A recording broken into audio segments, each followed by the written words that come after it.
757 Saturday Sports Talk. Here are Matt Hatfield and Coach Ed Young.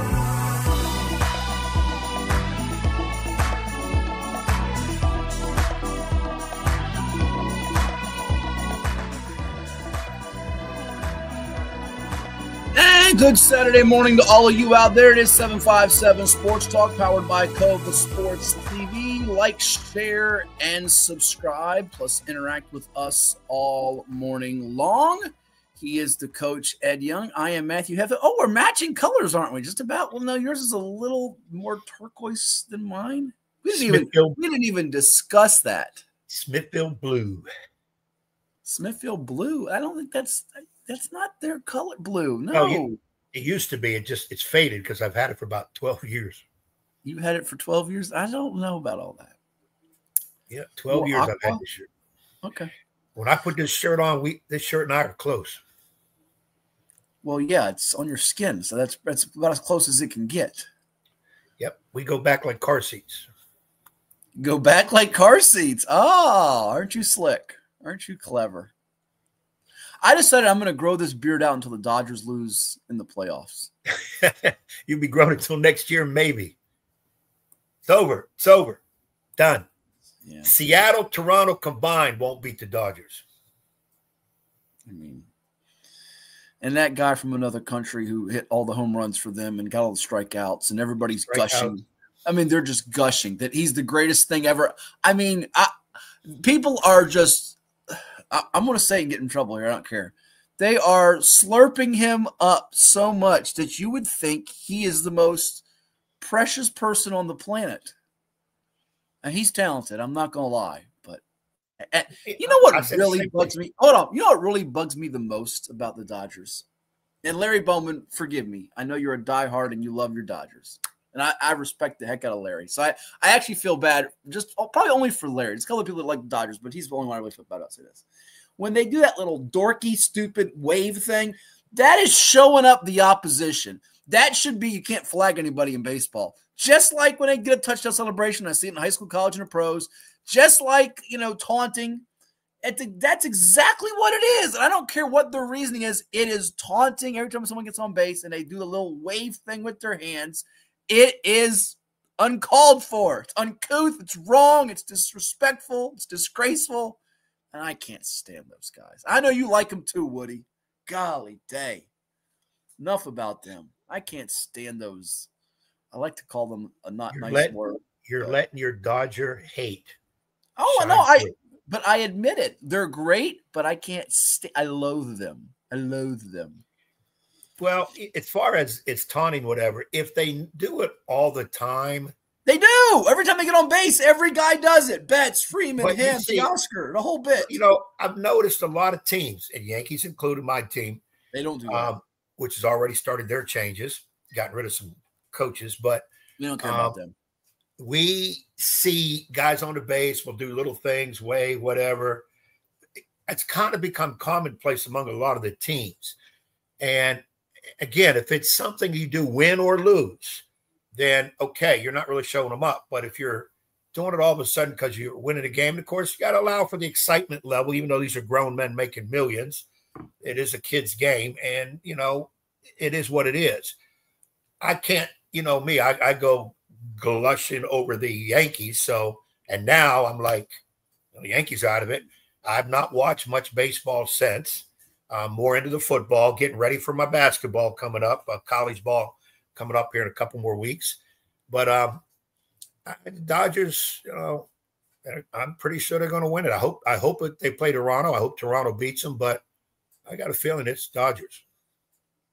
Yeah, they did go many years, Woody, but the problem is they're about to do back-to-back. I'm going to root for whoever plays them. Toronto, Seattle.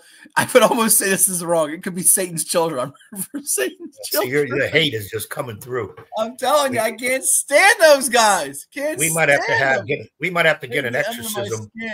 We might have to get an exorcism live on the show for you. Exorcism. It's good old-fashioned hatred. It's just like in the South, Alabama, Auburn, or rivalry, Carolina, Duke, Commanders, Cowboys this weekend, JMU, Old Dominion today. That's a rivalry. And by the way, Hampton, Phoebus, which just took place on Thursday. That's the one I was going to say. We're going to get to it in a moment. Good morning, Bill. Went to the Warwick game. Warwick did look good if you watched some of the highlights and you saw some of the stream on NFHS like I did against Denby.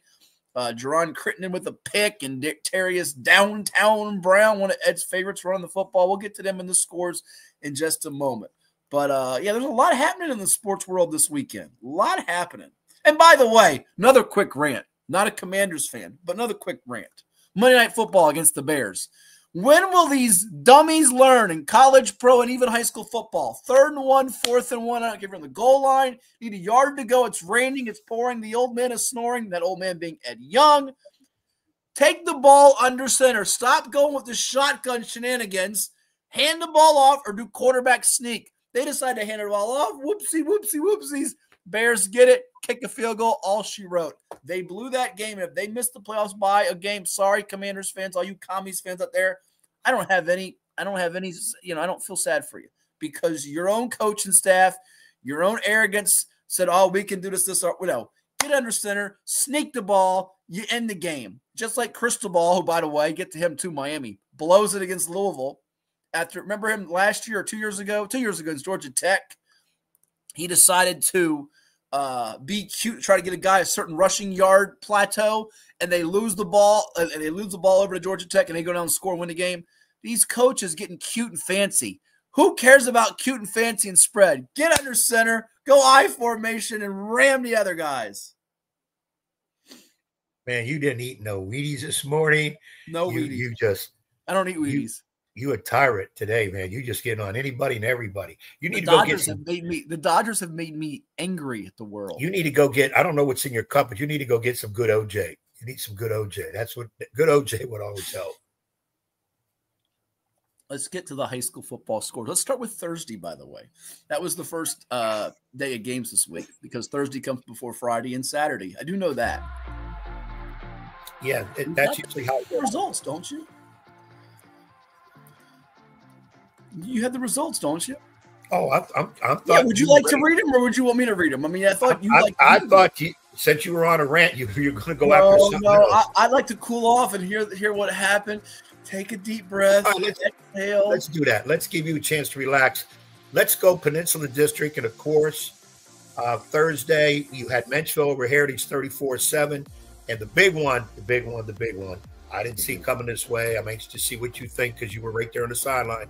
Hampton, 43-7 over Phoebus. I said 43-7 over Phoebus. All right, well, that was Thursday. Couple quick thoughts. And I told this to a couple people as I was exiting the stadium, including Richard Fortune over there. Does a great job. I said, I'm not surprised that Hampton won. The margin and ease of dominance in which they displayed in doing so, that, however, did surprise me. And I think it surprised everybody, even Crabber alums and diehard fans.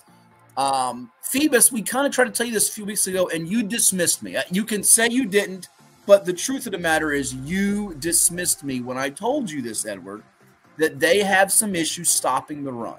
It's blatant. It's evident. It showed when they give up over 300 yards in excess of that against both Highland Springs and Warwick. And Hampton didn't have to go straight, ground and pound, mash them.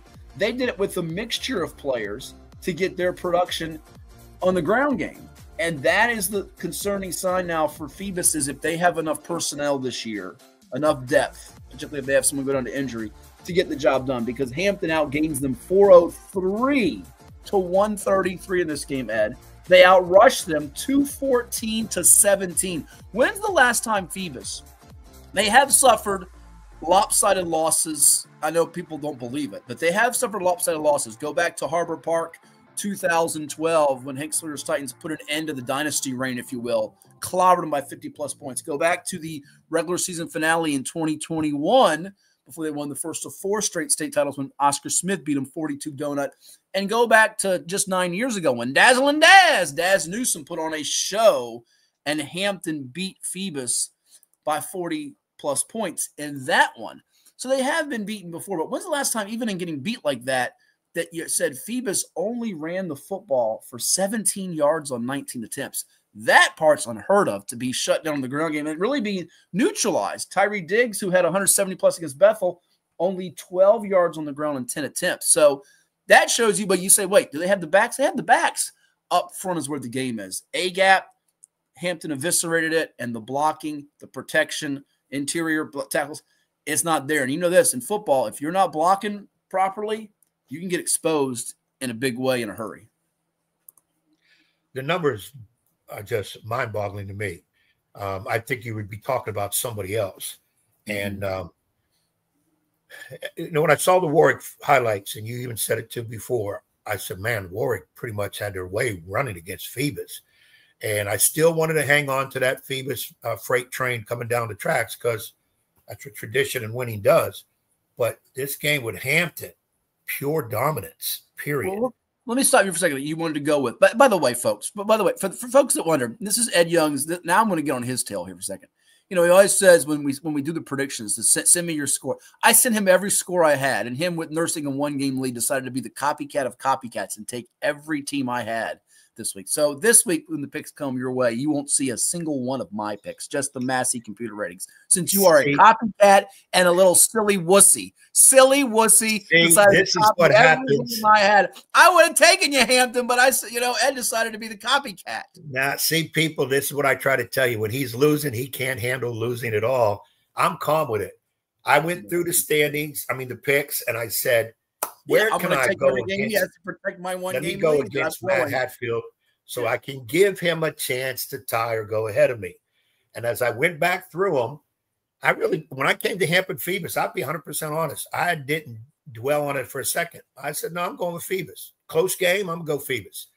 There was a couple other ones. The one I got burned by taking Bethel the week before, which was a dumb pick. I was thinking about not taking Cox this week. But yeah, as I went back through, that would have been. You should have done that. You should have taken Tallwood. You should have done that. I know. I went back through them. I said, "How can I have Hatfield to win? I gotta let him win." No, stop lying. Why do you lie to people? You know what happens when you lie. Did you ever watch Pinocchio? Your nose grows. So stop lying to people. It's not good for you or your health. And I just said, I got to stick with my first gut feeling on the picks, and I went through them. Listen, and I am the stream. They know you're lying right now, so stop being a liar. I admit it that Hatfield knows more about these teams than I do, which really galls them when I'm winning because sometimes I pick by uniform color. I say, well, I like the uniform color. I've never done that. That's what I'm saying. Worry, Mary. We're going to get to the Packers because Ed was there, and I'm going to shout out some guys that played well in that game. Don't worry, Mary, it's coming. Be patient, it's coming. Don't worry. But I'm a little discouraged, bothered, upset, whatever you want to say about you being a copycat, because that's what you are. You are a copycat. There you go. Hey, LT and Hampton was a good game. It was 40-34.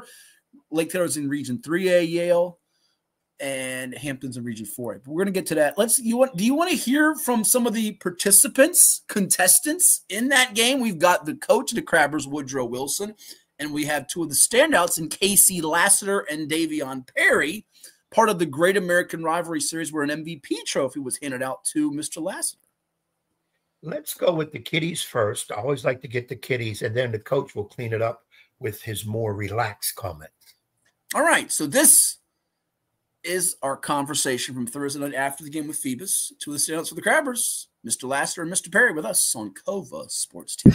I'm here with the terrific tandem of the Hampton Crabbers. We got on my right, your left, number 1, Casey Lassiter. He's named the MVP of this Great American Rivalry Series, and as he runs for 90 yards and a touchdown to go with a 23-yard catch, had a forced fumble, and Davion Perry, the junior wide receiver defensive back, who had not 1, not 2, but 3 takeaways, 2 picks, and a forced fumble. Take me through that play. It's third quarter, Casey, after you had a touchdown run, 58 yards at the house. Their big receiver, Mekhi Hill, catches it.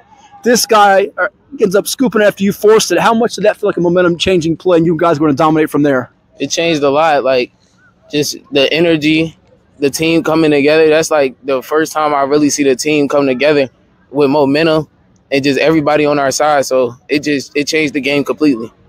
Now you run it in for the score. How did it feel to extend that lead? And I know you got 2 more picks, one of which you got the flag, which I know your coach will talk to you about, but it had to feel sweet to win this tonight against a rival the way you guys did. Well, I just wanted to provide for my team. Like Casey said, we worked as a team, and we do everything as a team. We a brotherhood, so I was just trying to help my boys out, and I let them. So anything I could do to provide, that's what I was doing. So, yeah. It's a Thursday night Hampton Phoebus. It means a lot to you guys, doesn't it, to show that they've beaten you a lot of years and you want to get some payback, if you will? Yeah, it means a lot. Every year, I played 3 years. He played 4. They beat us all them years, but this is our bounce back year. We already knew we had it since the summer, so yeah. Now you might see them again in the playoffs, but you couldn't finish your career without a W against them, didn't you? What was your mindset coming in? It was really just stick to the game plan. Like, we knew coming in, like, we'll just have to work and just play all 4 quarters at 100%. You told me you're listed at 5'7", and we just spoke with your coach, Coach Wilson. He says he might be small, but he's at the heart of a line. How much does that kind of motivate you to show that, hey, I'm not the biggest of guys, but I can go ball with these dudes out here? It means a lot. Just really just putting on the jersey, wearing number 1, it comes with a lot, but I just got to prove it on the field like I did. So that number 1's got to be earned, right, when you put on the Crabber red and black and white? Yes, sir. What do you guys take from here, moving forward? And, Davion, you can jump into what does this win do? I know you got Warwick coming up, who's a big matchup in the PD, and that's going to have some significance to it. But what does this win do for you as you move forward? Just continue to work, continue becoming a real team, continue just playing like the old Crabbers, how everybody's seen, and it was a little glimpse of it today. Davion, it's a different team than last month when you lost to Glen Allen. How is this group different? How have you guys responded and worked through that adversity? We use that L as fuel, so after that L, we was working hard, grinding every day at practice to prepare for this moment right here. So, yeah, after working out at practice and Jane, we really knew we had it. Like, we watched film on them and all that. We just knew they couldn't mess with us, basically. And lastly, who's the better Madden video game player, you or him? Me. You know it's me, Casey. It's me. Davion Perry, Casey Lassiter, the Crabbers win in convincing style for Phoebus. Go enjoy, guys. Thank you so much. Thank you. So that was the terrific tandem for the Hampton Crabbers, Casey Lassiter, Davion Perry. They had a heck of a showing in that one. Edited 757 Sports Talk on Cova Sports TV. We showed some of the games coming up, and Warwick is one of those games. We'll get Coach Woodrow Wilson's thoughts in a moment. But for Hampton to outgain them the way they did, as we mentioned, 403 to 133, they get 4 takeaways. This is a game that was close at the break. We have another game we'll be talking about that was close at the break, and it was not so much afterwards. That was a 16-7 game, and then from there, Hampton just steamrolled them like steam crabs, steamrolled. Yeah, again, when I listen to, those kids are talking, I think you hear a lot of coaches speak in their voice and some things that Wilson and the staff probably were telling them about being focused, determined, play every play 100%. Don't worry what's next. Let's take care of what's right now. And they were ready to go. And I think staff did a great job of putting it together to see where exposing Phoebus's weaknesses. I mean, that's a key. In the past, they didn't have a whole lot. And by the time you expose them, you probably were down anyway, so it didn't matter. Probably that Glen Allen film would be one to look at. And, of course, the Warwick, like I said, watching Warwick run through them. If I didn't know, and I think I said this on the air, that if I didn't know that was Phoebus, I'd be asking you, who they playing? Because they're just running right through them. And the big thing now with Hampton is feeling good, big win in that rivalry. They got Warwick next. Could be a little residue left over about, getting refocused again hard against another really good team. And, sometimes kids have a hard time doing that. It's almost like they feel, well, we beat them. We're just going to our next game and we'll do the same thing. Well, it's a different opponent. So you still got to execute it. There are no tricks in the game, so to speak. You got to execute it, stay focused. So be anxious to see how that comes out because Warwick is their next game. This is true. This is very, very true. Let's hear now. Would you like to hear what Woodrow Wilson had to say? Let's hear what the coach had to say right here on Cova Sports TV. October the 30th. All right, with the Hampton Crabbers head football coach Woodrow Wilson. His Crabbers win it tonight, 43-7 over the reigning 4-time state champion Phoebus Phantoms in the Great American Rivalry Series. Coach, you've been a part of many of these games as an assistant and as a head coach here lately, but the largest win for Hampton since you remember that sunny day on a Saturday in 2016, 44-0, dazzling Daz Newsome. Remember Coach Smith saying, "What can you say, dazzling Daz?" This was a dazzling performance tonight, 43-7. Did you ever envision this? No, I didn't. That's a good football team there. They got off to a bad start, but I expect we'll see them again down the road in the playoff. So they're going to continue to work hard. We're going to continue to work hard. And we'll meet again probably for the regional finals, I hope. We spoke right before you went to play Glen Allen. You had a nice win on a Thursday night against Woodside. You took an L. Since then, you've been playing a lot better. And tonight at 16-7 at the half, you dominate the second half.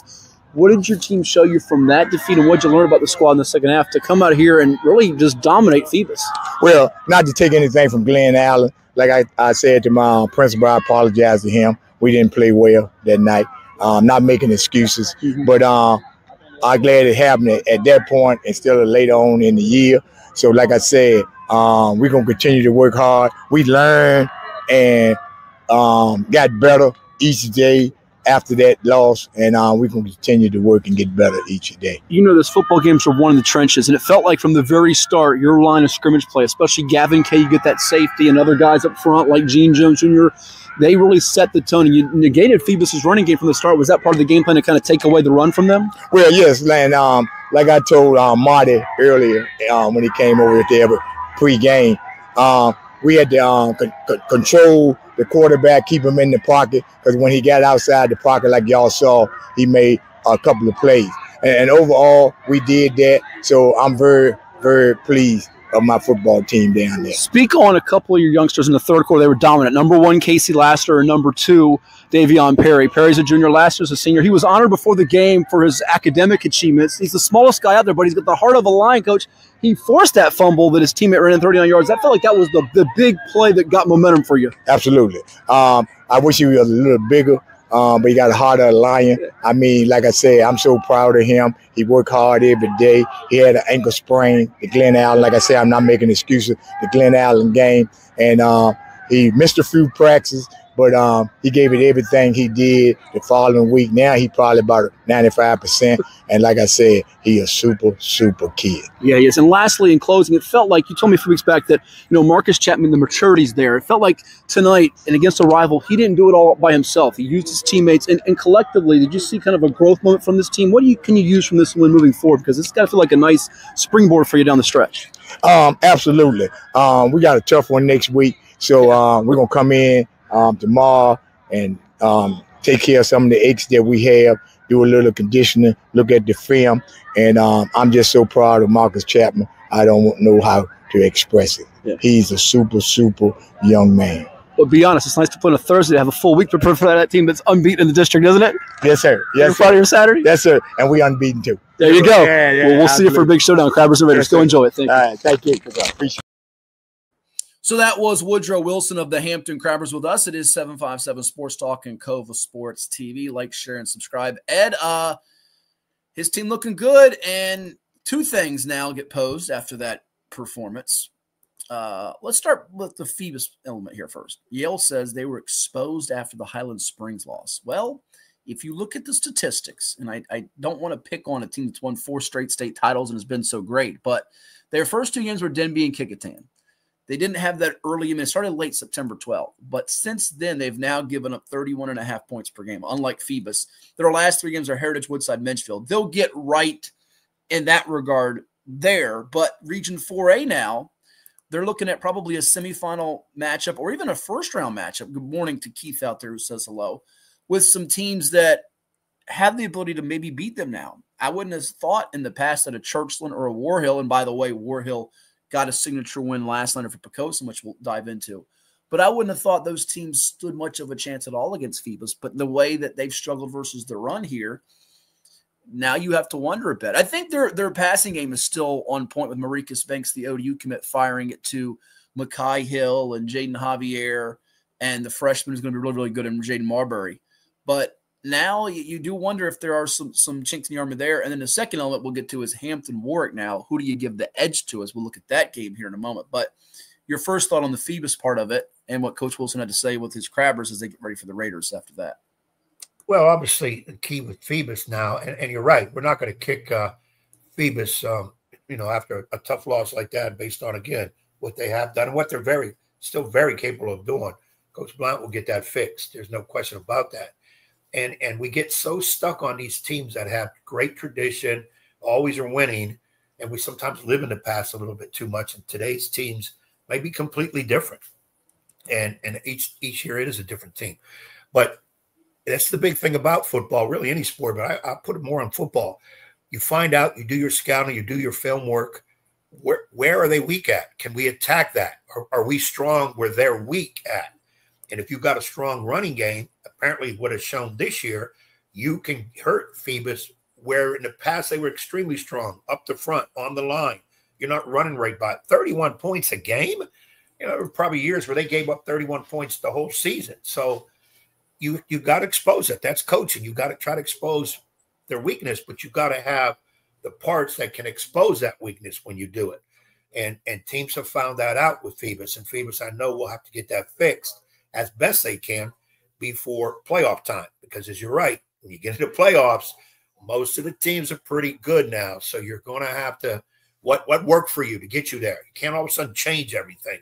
You might add a wrinkle or two that you haven't used much that you've been working on in practice as an element of surprise somewhere to help you score maybe a touchdown that's big. But you're going to have to fix what is wrong. In fact, they can. And again, we've always said it at all levels. Up front is the key. If your lines are weak, your team will have a hard go at it during the season.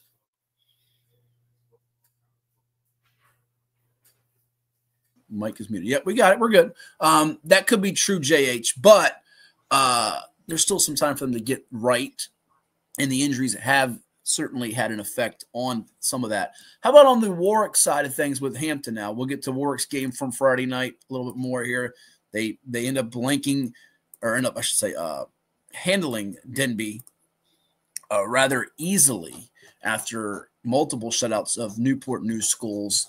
They get the job done 56-8. They did give up one score, but it's interesting because Warwick's known for its defense, as we've talked about many a times. However, the offense is starting to find its groove.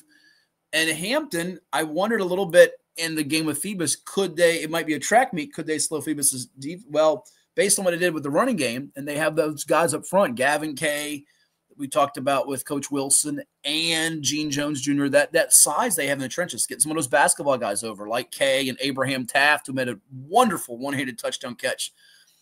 Now they might be able to be better equipped to take away or neutralize even some of Warwick's running game, which would force Warwick with – they don't have their – they've had to go to Zaire White-Epps, who's more of a running quarterback. He's made a couple nice throws and gotten better, but can they make Warwick one-dimensional and have to throw the ball? I think that's part of the game plan for A. And then B, on the side for Warwick, can they, keep Marcus Chapman from being that dual threat guy that hurts them both running and throwing and sort of handcuff Hampton's offense like they've handcuffed many of the offenses they've seen this year? Nobody's really scored on Warwick with the exception of Oscar Smith. And even Oscar Smith only put up 24 on them. Only. They're known to put up 40, 50 on people. So, there's a lot of fascinating angles to this as the Peninsula District bragging rights are on the line in this matchup, plus seeding purposes. Hampton wins out, they're going to get the 1 seed in Region 4A. Warwick is trying to get themselves up to the number 2 line, where Moore looks like they have the inside track to get it. But, other teams are still jockeying Kings Fork, Nansman River, and Region 5B. Yeah, the matchup is obviously going to be extremely interesting because Warwick has shown throughout their defensive power. And Hampton has put points on the board, again, 43 against Phoebus. That's the strength. And you're right. I'm thinking Hampton has to make Warwick put the ball in the air. And as everybody always says, when you throw it, 3 things can happen and 2 of them aren't good. And that's what you really got to try to get involved with. Could it be a defensive battle? I'm not so sure Hampton can match them defensively. Right. Even though they just put a pounding on Phoebus. I think Warwick's defense is better. Agreed. But I would kind of give an edge to the offense to Hampton. Right. So it's going to be a matter of wills now. Okay, well, which one will take over? And is it going to be we always get into this, okay, if it's a little bit higher scoring, who does that favor? Well, Warwick always keeps people down. So I think it favor Hampton if you keep putting points on the board. Or is it a defensive struggle? Where, you better score quick because it might be the only one. Well, that, that's going to favor Warwick. So it's going to be interesting. The thing I keep saying in my head is Hampton's coming off a major big win against a major big rival. How are they going to handle this week going into that? Because we have seen, and I think it's a couple teams this week showed where they barely got by somebody and you're thinking that should have been a 4 or 5 touchdown win. Well, they just came off either a big win or a surprising loss. And here goes these kids through the week thinking, doubting themselves maybe, or, pounding their chest like, look at us. it ain't playoffs, fellas. State title ain't happened yet. What are we doing? We got to stay focused. And that's usually the biggest problem when you're coaching youngsters in high school is they listen to all the other noise. You just got to keep taking care of business in front of you. That's why I think Phoebus will get rectified. This loss. Their schedule is going to help too. I just mentioned their schedule. Their schedule is, let's just be honest, it's weak compared to what it's been coming up. So they're going to have a chance to get right. Right. Again, not having that tune-up hurt a little bit early in the season. A lot of teams get that tune-up. They didn't have that, so I think it had an effect on them for sure. And, I do think that's a great point by JH. I do think Hampton getting a win over Phoebus, there, like he just said, there's a belief factor now that you've beaten Phoebus too, but Warwick's also beaten them. So I think you made a great point, though, about the emotion. Is there an emotional hangover effect from beating the rival? Because there was a little bit of an emotional hangover for a team that had to pull one out of the fire in the Southeastern, which we'll talk about here in just a bit. We're going to take a timeout. We've got more coming your way here on 757 Sports Talk. It is Cova Sports TV, including what happened in the Beach District, the Eastern, the Southeastern, and the Bay Rivers. Plus, we're going to preview Old Dominion James Madison with Curt Dudley. It's all around the corner right here on Cova Sports TV. But we're going to hear from sponsors such as Chicho's Pizza and more. Stay tuned. For any athlete, making it to the top sometimes comes with a few steps back. That's why parents count on CHKD Sports Medicine, advanced diagnostics, treatment, and rehabilitation for sports injuries, just for young athletes like yours. With convenient locations across Hampton Roads and a whole team of experts here to keep your favorite player at the top of their game. CHKD Sports Medicine. Learn more at chkd.org or call the CHKD Sports Injury Hotline. Cova Painting. We don't just paint, we transform spaces. Visit covapainting.com or call 757-550-7357 and mention the Sportsplex for 10% off of projects over $1,000. What's up at DQ? Oh, just the best deal ever! The $7 Bacon Cheeseburger Meal Deal. Bacon cheeseburger for a limited time, plus fries, drink, and a sundae. Yeah, this is not the time to be modest. It's all full size for just $7. And there's bacon on that burger. The $7 Bacon Cheeseburger Meal Deal. Now, for a limited time on the $7 Meal Deal lineup. Only at DQ. Happy tastes good. What does happiness mean to you?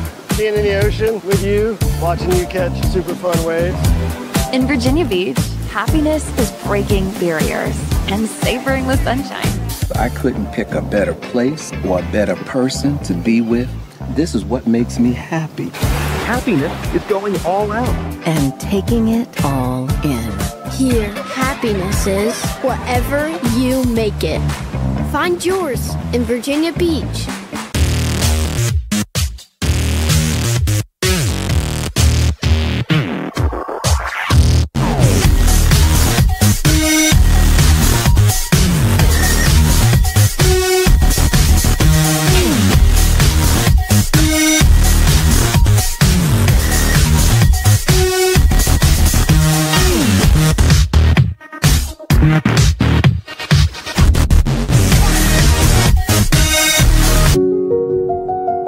I grew up here. I know this town. I know the people here. More important, they know me. As a banker at Town Bank, we become part of the communities we serve. The people who bank with us, our members, know us. When you bank with Town Bank, you'll know your banker. You'll know you can reach us, and you'll know we're here for you. James. All right, here with the Green Run Stallions, terrific tandem. We got the senior tailback hitter to Old Dominion on my left, Charles Jackson, 17 carries, 246 yards, 3 touchdowns tonight, and the junior wide receiver special teams ace Devin Miller ends up with 3 grabs, 81 yards, and a 43-yard punt return to the house. All right, Charles, it's a 17-14 game at the break. Another team similar to Salem and Kensal, I think, in the ball game with you, but you come out second half and said, not on my watch. You came out running angry. Was that kind of the run with some of an authority? What was your mindset? Man, my mindset was we had to run the score back up. We was not finna let them battle with us. Mm-hmm. And, we had to depend on our O-line. Our O-line blocked for us, and we had got the first down, and we got the win. So give me grades. You get grades in class, A, B, C, D. Yes, sir. First half, you got that field goal from J.J. Tompkins to give you the lead. What would you give the grade in the first half compared to the second half where you guys were dominant? I'll probably say like a B- because we had a lot of more work to do. We had a lot of work to do. and we had to, depend on our linemen, and we had to depend on our wide receivers too. And they had got the job done. How about the second half grade? A+? A+. All right. A+, for sure. Hey, you had an A+ moment tonight, that 43-yard punt return to the house. Tell me about that and what that did for your team to have that. Is that your first punt return to the house for the year? My second. Second, okay. I just knew I had to make a play. We had a lot of guys out this week, and I knew it was my turn to step up. So, yeah. Some of the receivers and DBs have been banged up, so you're playing all three phases, offense, defense, special teams. Knowing that teams concentrate on Charles and Davion, Cleveland, and Xavier Clark, did you feel like you could have a big night tonight in the passing game also? Yeah, it's just when you have a lot of great guys around you, it opens up a lot, and I got to trust my quarterback, and he's going to give me the ball. So, yeah. Best back in the area, this guy over here? Right. Why is he the best back? Unstoppable. Can't tackle. So you take him in Madden if you're picking a team. 99 overall. All right, there you go. Hey, Charles, to win out 58 in a row in the beach, including the playoffs, what's this mean? I know you guys have goals of regionally and state, but to win this against a team that was surging here to kind of send them back in second, does this show you guys are ready for the playoff run coming up? Yes, sir. This was a big statement. We kept our heads up. That's the only thing. And we had, put our trust in our brothers. Mm-hmm. And we had to keep the game going and keep the energy up. People expect dominant scores, big numbers from you guys. To have those grind-out comebacks you had against Kempsville and Salem, did that help you for tonight, and does it help you moving forward? It does. We were down a lot in the playoffs last year, and the resilience our team shown early in the season, it just shows that the type of team we have and our chance of winning the championship. All right, we'll finish on a fun one. Halloween's coming up. What's your go-to candy? Gummy bears. Gummy bears. How about you? Skittles. Skittles and gummy bears for Charles Action Jackson and Devin Miller. They get done for Green tonight. Congrats, guys. Good work. Yep, good job. Good job. This is 757 Saturday Sports Talk. Here are Matt Hatfield and Coach Ed Young. So you heard from Charles Action Jackson and Devin Miller. They like Skittles and gummy bears. None of those for Ed Young because he doesn't believe in Halloween. He wants it abolished. He wants it gone. He doesn't like little kids. I don't know why he's coaching kids since he's so anti-kids and candy and Halloween. So, ladies and gents, at the end of the show, we will give out his address so you can go to his house and egg his house. Love the kiddies, but hate the candy. Hate the Halloween holiday. And those two candies there, gummy bears, Skittles, not high on my list. Not high on my list. Wait. You have a list? We should care about your list because you're so pro Halloween? Yeah, I would see when kids come to my house for Halloween, I take my favorite from their bag and then tell them, okay, got to go now. I don't have any candy. That's how I run Halloween. Boy, you're such a jerk. What a jerk are you? Why would they come to your house? That's a good point. I'm telling you, when you go to sleep, they're going to egg your house and toilet paper all over the place. Kids don't do that. That stuff that you did during Halloween up till last year. In fact, you were running around throwing eggs at people's house. You're putting violence into these kids' heads. Stop doing that. I'm not putting violence. The first 100 people that show up outside Ed Young's house on Friday, October 31st, get a free roll of Charmin. You're gonna have to go to your joint to get that first, because that ain't happening here. What are you gonna have? You gonna have like little scarecrows outside your house? What are you gonna do? No, I open the door and have my dog sitting there. Oh, that's a good point, Derek. You got Vinny. Yeah, Vinny's gonna put the kibosh on me. Yeah. Yeah, I've got my boy up here, Vinny Vanu. Yeah, I do see Vinny in the background. I better be careful. He's in the background, and we got full in the pool abolished for the time being. We got an injunction. We did get an injunction. Full in the pool is kibosh for a while, and we're trying to get it permanent. State Supreme Court is going to have it in their hands pretty soon. So, well, we'll get to more on the Green Run game in a moment, but let's start with the scores now. Going to Friday, and we'll start with the Beach District since we just heard from Devin Miller and Charles Jackson. And let's hear what else happened in the 757 starting in the Beach District. Green Run got that win 38-14. What else transpired in the league? Hey, I failed to mention this when I was talking about Peninsula. There is a game today, Bethel at Woodside. So that'll finish up Peninsula. Is that District. at Darling or at Todd? Where is that game at? Woodside would be Todd. Beach District, you mentioned Green Run 38-14 over Bayside in the big one. Salem, close one with Ocean Lakes, 26-17. Cox, remember I said I was thinking about Cox? Glad I was only thinking. 45-0 over Tallwood. Wow. Kellam, 48-13 over Princess Anne. Kempsville, 72. First Colonial did not find the end zone at all. 72-0. Kempsville over First Colonial. Yeah, and looking at some of the numbers from Kempsville's win for just a second, I know it's hard to – we don't want to spend too much time, unfortunately, for FC's case, what transpired there. But 72 points, and the Chiefs end up with the running back Robert Hughes running 13 times for 241 and 3 touchdowns in the first half alone to go over 1,000 yards. So shout out to his blockers like Andrew Ashbury, Nico Gibson, Andrew Kastner, Noah Odell, and Lahai Massaquoi. Massaquoi also playing well on defense with a safety and scooping up a fumble. He runs back 27 yards of the house. But Kempsville running game, Ed, they do throw for 317 and 5 touchdowns with Joshua Hawley, the Hampton commit who we spoke with in the summertime, Hampton U commit, and TJ Kaysen, but they run for 354 and 3 TDs, and they're consistently grinding out over 250 yards rushing. They ran the ball on a lot of good teams this year. They've run it on even fairly well against the Salems, the Green Runs, and the Bayside. So you got to feel like that does travel well for them in the playoffs. And I think I asked you a few weeks ago, would they take a 6-game winning streak into the playoffs? And I want to say you said yes, right? You thought they would or no? Yeah, Kempsville, yes. Look what their remaining games are. I think they have a great shot at doing that.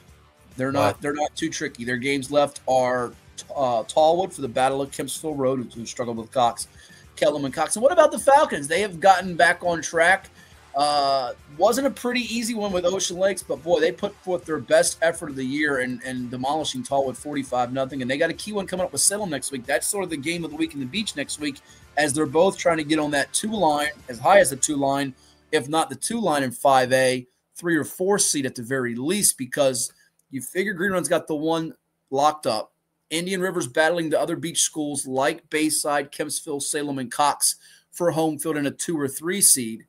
I think Green Run would prefer Indian River be on the other side of the bracket as opposed to playing in the semis that had to do last year and go to overtime.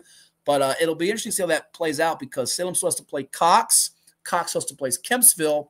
Bayside may have the easiest remaining slate of those beach teams, but they have to also avoid the letdown factor. Kellum could be a sneaky game for them next week. So that'll be fun to watch how it plays out in 5A, because that will determine the first-round matchups. And then beyond that, who's going to see Green Run win in terms of region semis, or dare we say region finals, on Thanksgiving weekend?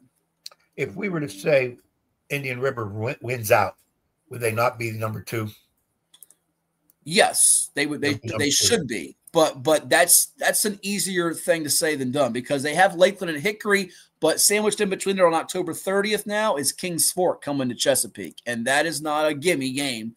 That's probably a toss-up game, and that game is going to have a lot of implications, not just for Indian River in 5A, but also Kings Fork in 5B, where they're battling with the Morys, the Warwicks, the Nansman Rivers for a top 4 seed and first-round home game. They figure to get a first-round home game, but Nansman has the trickiest slate left, and we'll get to their game in the Southeastern here in a moment, but they still have to play Oscar Smith and Kings Fork. So they could have gone from that Indian River game where they were battling with Morey for the 1 seed and lost that game in overtime, to now suddenly they could just fall out of a first-round home game altogether if they're not careful.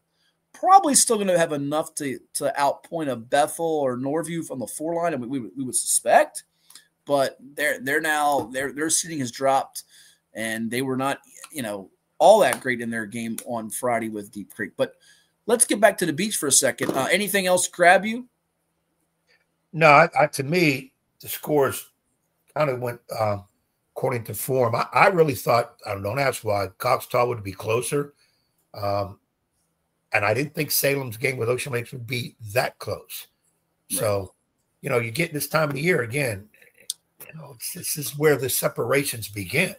Right. Teams that are fighting for the playoff spot, trying to go up a gear, and the teams that are struggling, they kind of make excuses about coming to practice, and, they don't score first. They kind of lose some of that flavor going on here when you get into this point of the season, because pretty much this is who you are. Where you're at right now is who you are during the season. You got a lot of kinks out of the way, and now, tune up some things, as we talked about Phoebus. They got to tune up some things and get back. And then, of course, depending on who you play, you make a great point about Nansman River. Sailing all along, all of a sudden, boom, they lose one, and then they've still got a couple opponents coming up that are pretty doggone good.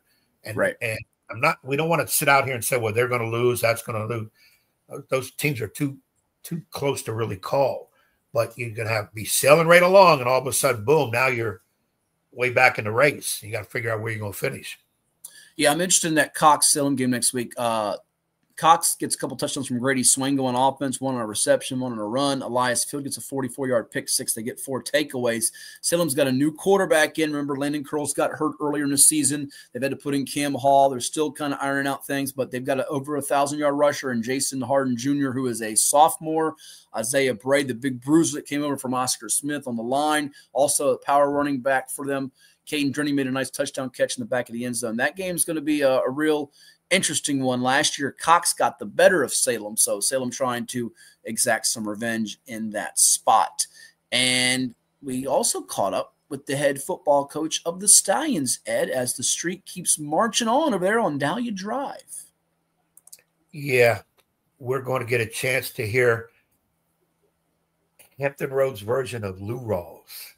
That's Green Run head coach Brandon Williams right here on COVA Sports TV. All right, I'm here with Green Run head football coach Brandon Williams. His Stallions beat the Bayside Marlins tonight 38-14 as they're now 8-0 on the season, coach, and they're 58 straight wins over Beach District opponents when you count the playoff games. This was a 14-all game. Second quarter with a minute to go. You get a field goal from J.J. Tompkins, your kicker.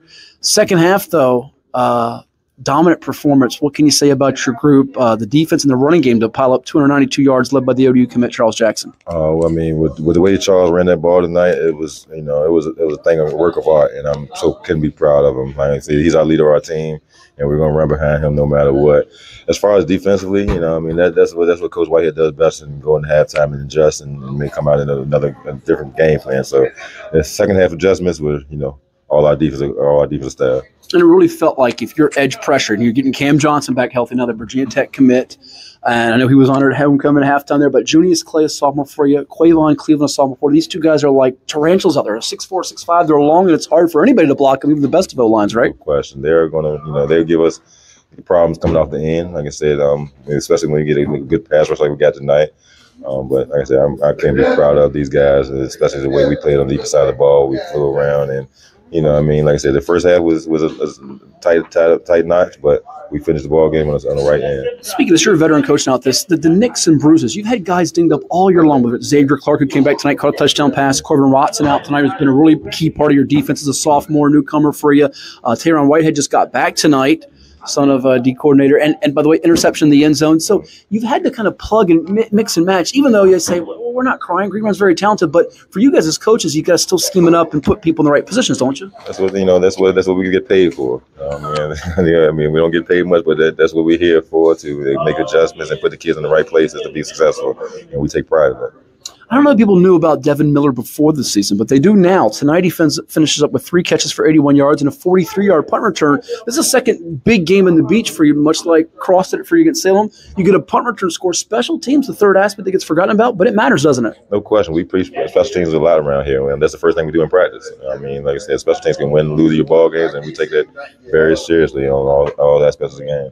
Did you feel like once you got that field goal before it happened in the punt return, that if you could get – and you blocked the field goal early, by the way, which was Quavon Cleveland. If you could get hidden points or those points off the specials, that this game would be not the last couple of games you've had that have been tight with teams that are contending, that you'd have kind of the ability to exhale late?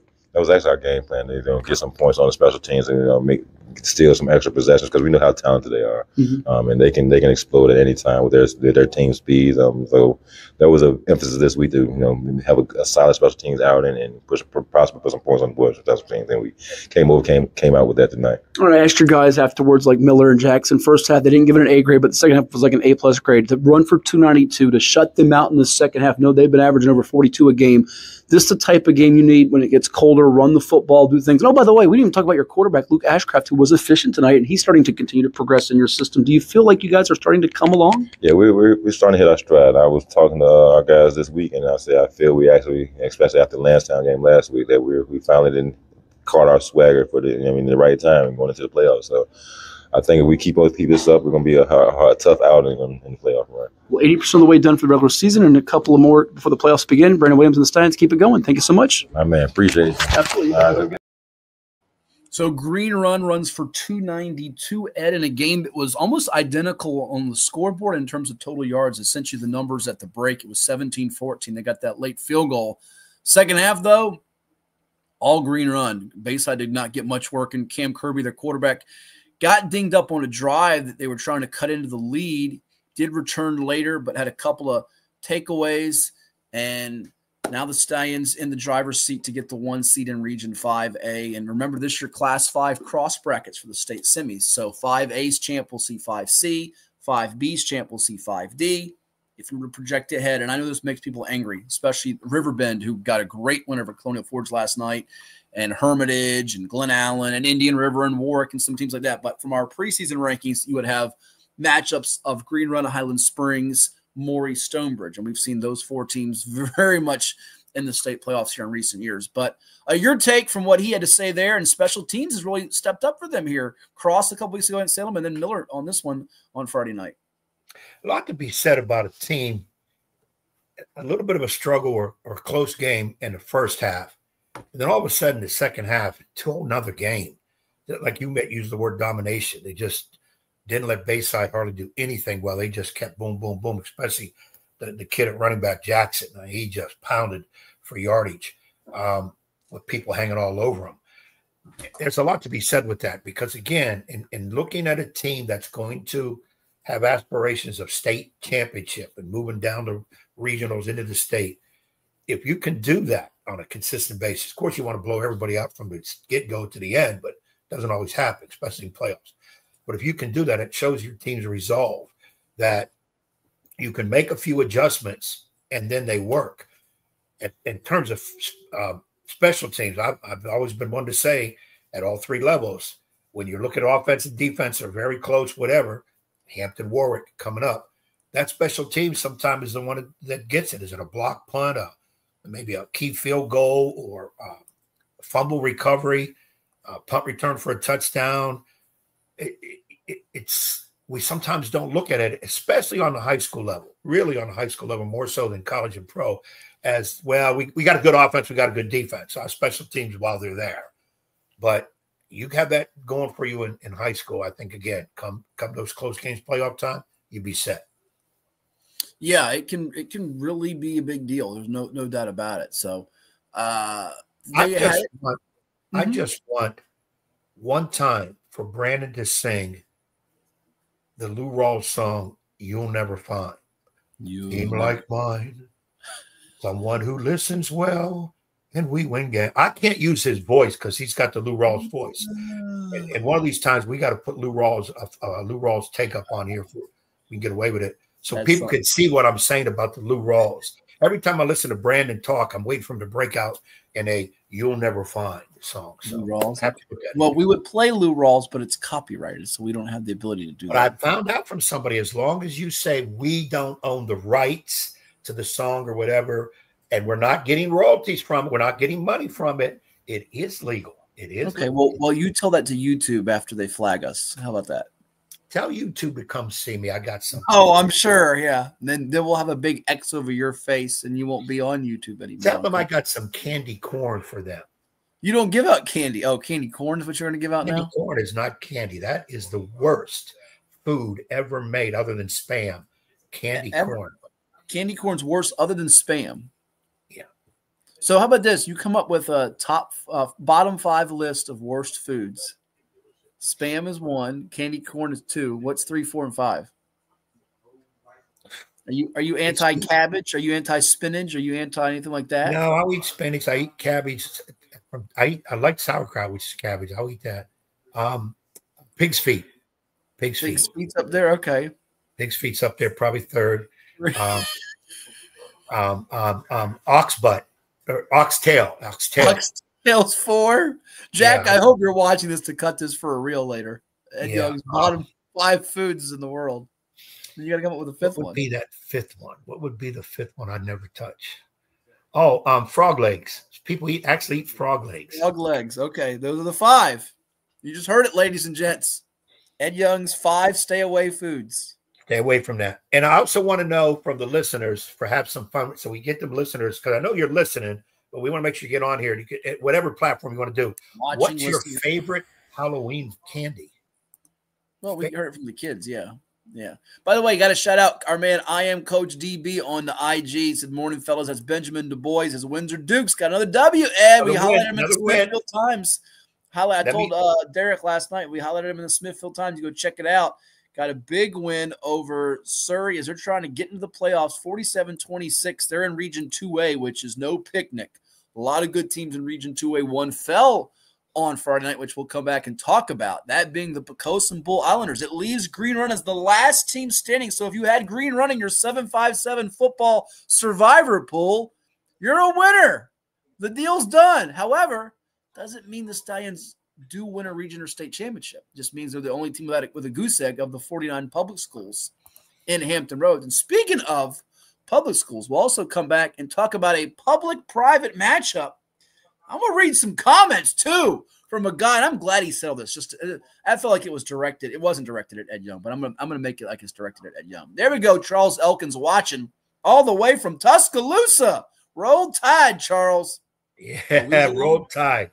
And, hey, how about Savion Hyder's stat line? Did you see what he did on Friday night again, Ed, the 5-star running back who's going to Michigan? Did you see what he did in the latest game he just had, or no? No, tell me about it. 6 touchdowns and 261 yards on, I believe, just 12 touches. They'll correct me if that's right. In a 65-14 romp of Albemarle. And that game, by the way, was tight. Tight for an early portion. And then it was not tight at all after that. 6 TDs is right, Charles. By the way, Savion's the best football player in the state, I think, bar none. But he didn't have the best game in the state on Friday night, because I'm going to give a quick shout out to the guy that did before we go to break from King William High School. Yes, King William had a guy who really tore it up, and that guy is Kashawn Hill, a junior, 21 carries for 417 yards and 7 touchdowns in a 66-42 win over Mecklenburg County. Got it done.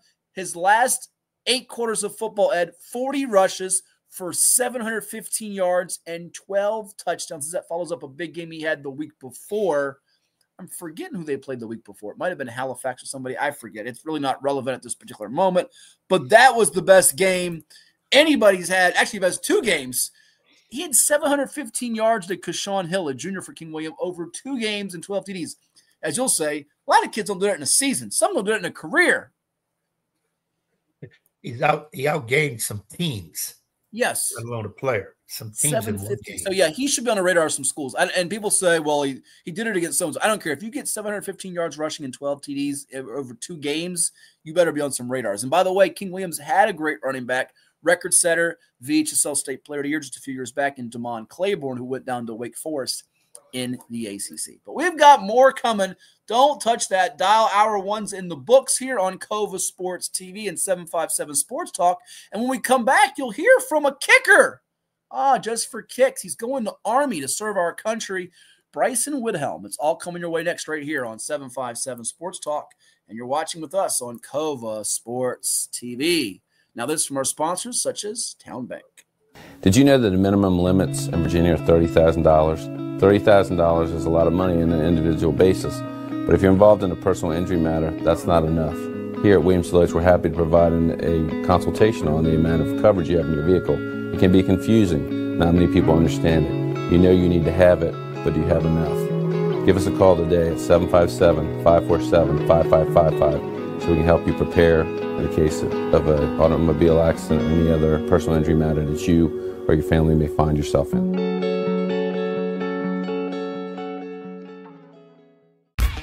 For any athlete, making it to the top sometimes comes with a few steps back. That's why there's CHKD Sports Medicine. Advanced diagnostics, treatment, and rehabilitation for sports injuries, just for young athletes like yours. What's up at DQ? Oh, just the best deal ever. The $7 bacon cheeseburger meal deal. Bacon cheeseburger, fries, drink, and a sundae. No time to be modest. It's all full size for just $7. Right now at DQ. Happy tastes good. Well, it's everybody's favorite time of year again. Time to prepare to make your annual donation to that infernal revenue service. And if you're like me, you need help. Help to keep that donation as small as possible. So get off your W-2 and call John Maynard at John's Tax Service. 455-6763. As a banker at Town Bank, we believe that people bank with people, not with banks. You're looking for an actual personal relationship, and that's what you get at our bank. You get that person that gets to know you, gets to know your business, is there for you. I think that is what motivates us, what drives us. And the idea that we are trying to serve others and enrich lives, I think is very true.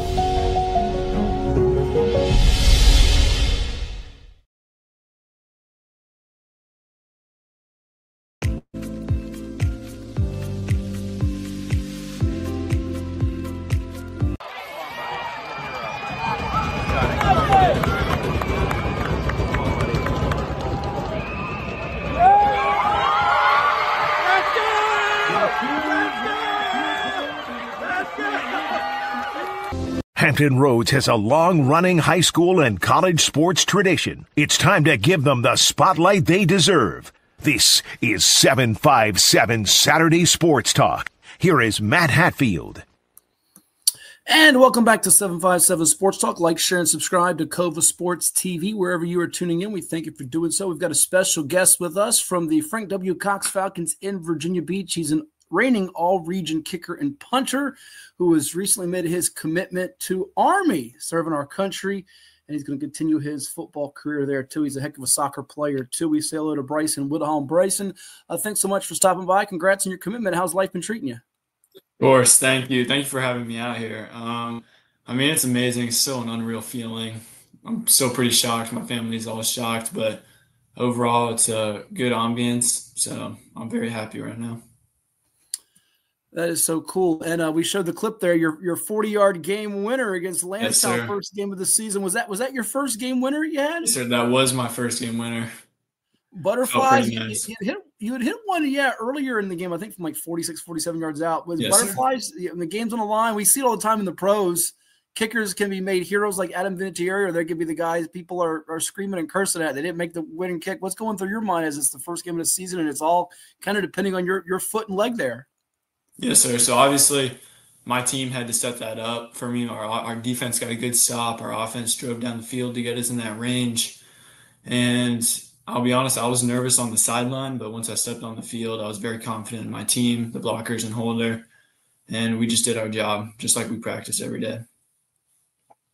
So that's just amazing. Yeah, no doubt about it. And I think you're averaging 39 yards per punt, 5 field goal makes in the first 6 games. And you had a pretty good mentor, I understand, from Cox there. A guy that kicked before you is now at William & Mary. I think it is Sam Brakewood, right? He was a pretty good mentor for you to watch from him. What kind of tips has he shown you along the way? And I'm sure he's shown you the ropes as you've progressed into his taking his shoes and taking off to another level. Yes, sir. I'm still in contact with him. He's actually a great friend. We played high school soccer at Frank W. Cox. We won a state championship. I mean, he really is like a brother. He taught me everything. I mean, nothing would be possible without him. So I do give a lot of glory to him. And he's doing great at William & Mary. I'm pretty sure he's starting kickoff. So all the best to him. Yeah, no doubt about it. And you put up there duty, honor, country. You're going to play at Army and also serve the country at Army. Tell me how that whole opportunity came about, because for kickers and punters, you don't always get those great looks, if you will, that typical college recruits will do that play your sport of football. And you also play soccer, which we can talk about too. But how'd you get seen? I'm sure you went to some different camps, and there's always opportunities to walk on scholarship. Take me through that whole process and what made you choose Army. Yes, sir. So it really all started junior year. I picked up football again after playing freshman year and then taking a break sophomore year. I didn't really have clue what I was going to do in college. It was going to be between soccer or football. I had a long talk with my family, and we eventually did decide that football was going to be the best for me. And it was really my choice. And my family supported me, which I'm very grateful for. I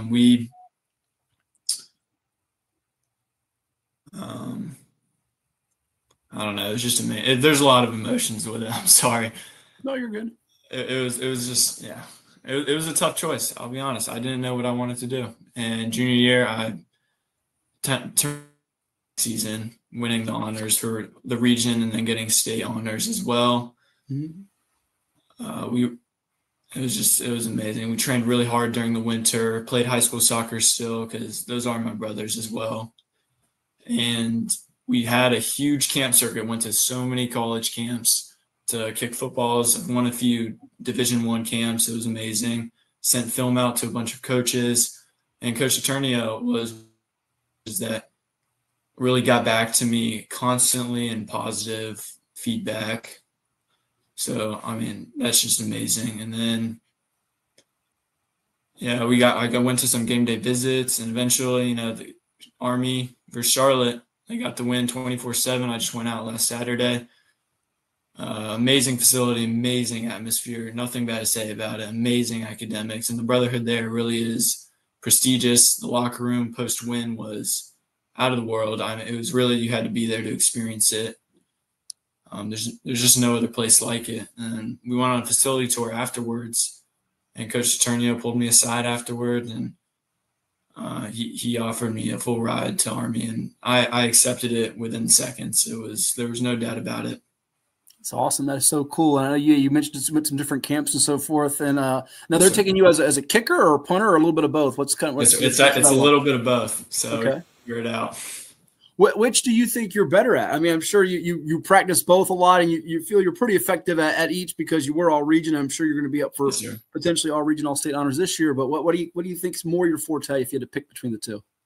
I do think I'm a better kicker, place kicker, only because I don't really feel the pressure when I'm on the field, and punting it's just a little unsure. It's a little harder. You have to get the drop down. As confident and I believe as good as I am, I think kicking is my strong suit. Sure, I love what you did. You were very selfless, talking about your teammates and your defense setting you up, your offense. It is really a group effort because it's all about getting the snap down when it's a field goal, getting that holder to put it there for you, and you kicking it. We saw recently, I think it was I forget if it was a college or pro game where a kicker slipped before he kicked the field goals. I think it was in Pittsburgh, their game with the Browns guys with the field being, the storm and the weather there. And with punts, I'm sure you always worried about them guys coming through and blocking the mess out of it. So, in high school, you always got to worry about that. So, but it's been good. We ask us a lot about the skill players or the quarterbacks, the linebackers, you name it, receivers. How are you different as a football player, athlete, soccer? But it goes hand in hand, I think, too.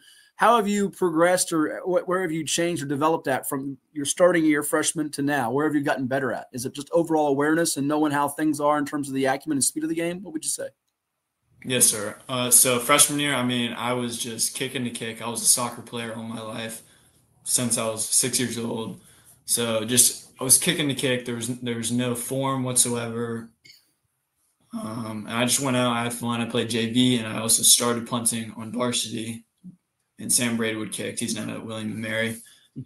I took a break sophomore year. Junior year, I picked it up again. I got a call from our defensive coordinator, Brian Graham, which he did go to the Naval Academy, so we're in a little bit of a battle starting now, but it's okay. It'll make the next 5 years pretty fun.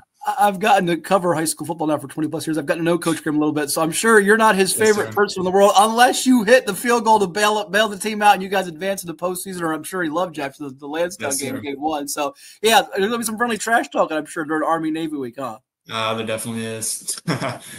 It's going to get chippy.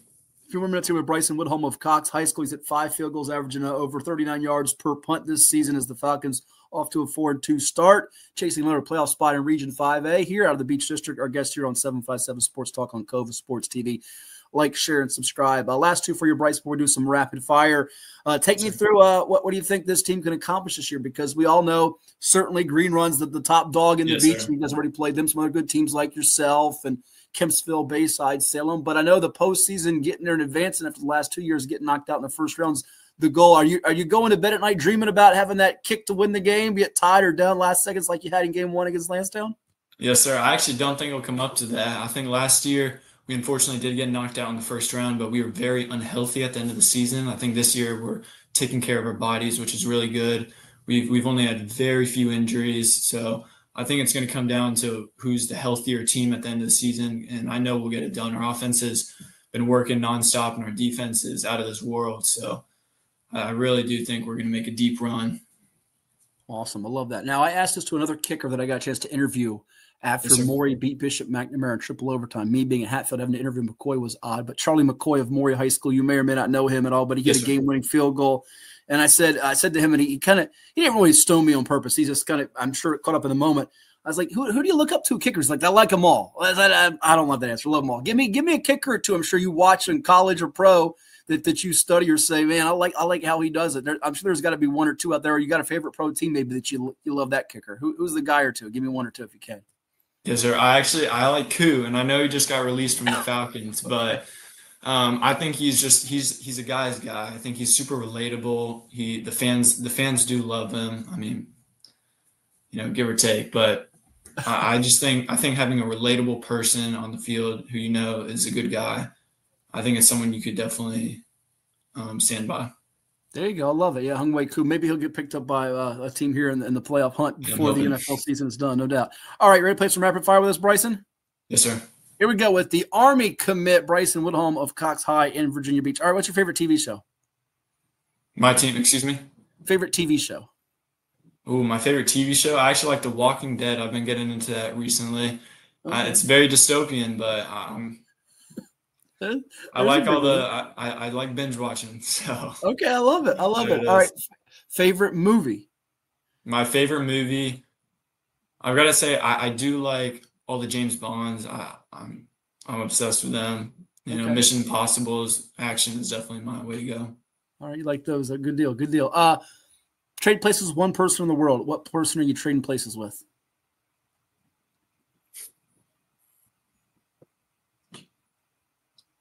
I think I would trade my places with a college coach, possibly a recruiter, a coordinator, because I do think being in my shoes, I can see how, like, personally as players we think, and I think it'd be easier to spot like signs, because it was a harder recruiting process for me, but then it really came once this good season started happening. But I think there are people out there that really deserve a fair shot.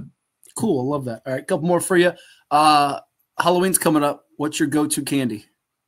My go-to candy? Yeah. I like Hershey chocolate bar, original, milk chocolate.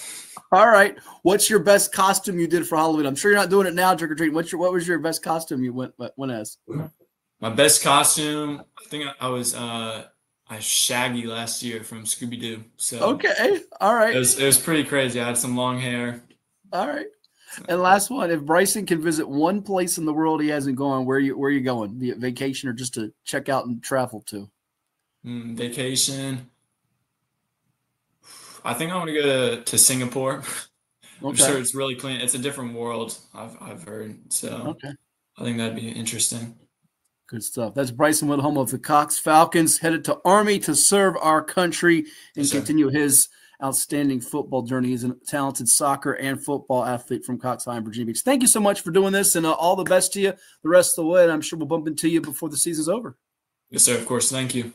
That's Bryce Widhalm of Cox High School in Virginia Beach, our guest here on 757 Sports Talk on Cova Sports TV. Stick around. We've got more coming your way. Like, share, and subscribe, and stay tuned. What makes a life a good one? Is it our adventures? Or the friends we find along the way? Is it the challenges we conquer together? Maybe it's the people's lives we touch every single day. So, what makes a life a good one? You'll have to figure that one out for yourself. What is more? Is it more reps, more strength, more stamina? We say it's all of that, but it's greater than just what's in the mirror. It's about improving your mental and physical health. More is a feeling of achievement, fulfillment, confidence. It's looking better, feeling better, being better, and it's our mission to get you there, because here you are more. One Life Fitness. Hampton Roads has a long-running high school and college sports tradition. It's time to give them the spotlight they deserve. This is 757 Sports Talk. Usually it's Hatfield. That's why I try to tell everybody, get on Hatfield. He is the legal scribe, the talking head that knows all this, puts the whammies on. We do things different on this podcast. That's why we're rated number 3 in the state. You got Play-Doh? Get out of here! We got people all over the globe watching with us. You sitting in a phone booth with you would be very. Well, no, we got to have your own phone booth. I'm not sitting in no phone booth with you. It is 757 Saturday Sports Talk here on Cova Sports TV. Like, share, and subscribe. And now back to Matthew Hatfield and that evil basketball coach. Blast you, Ed Young!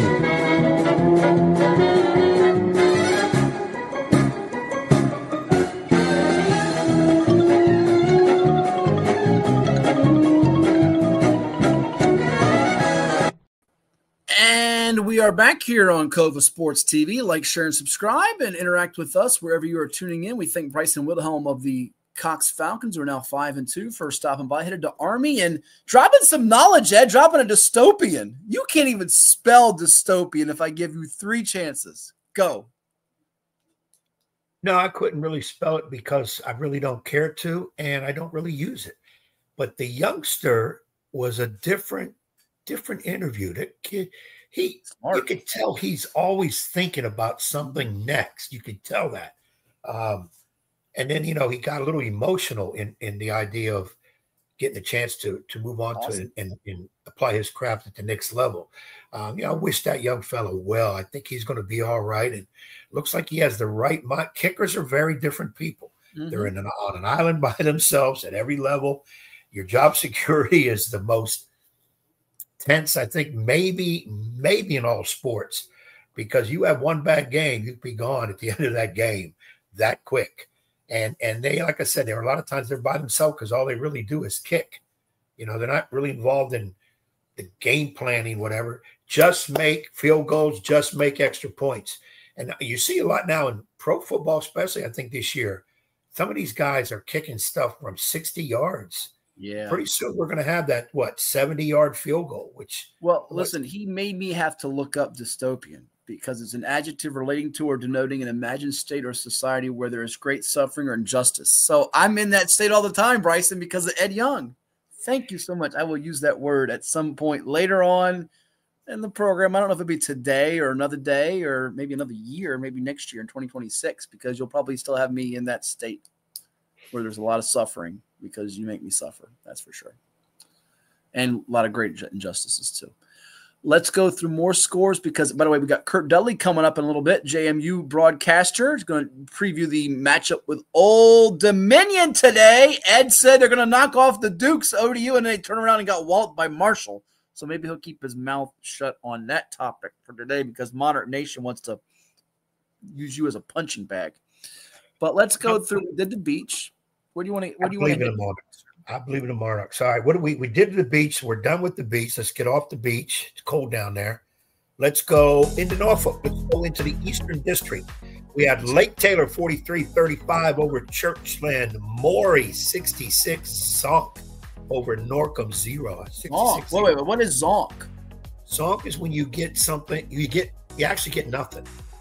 And Norfolk got no touchdowns. So 66. Wait, it was 66-0 Maury on a homecoming against the visiting Norcom Greyhounds? Yeah.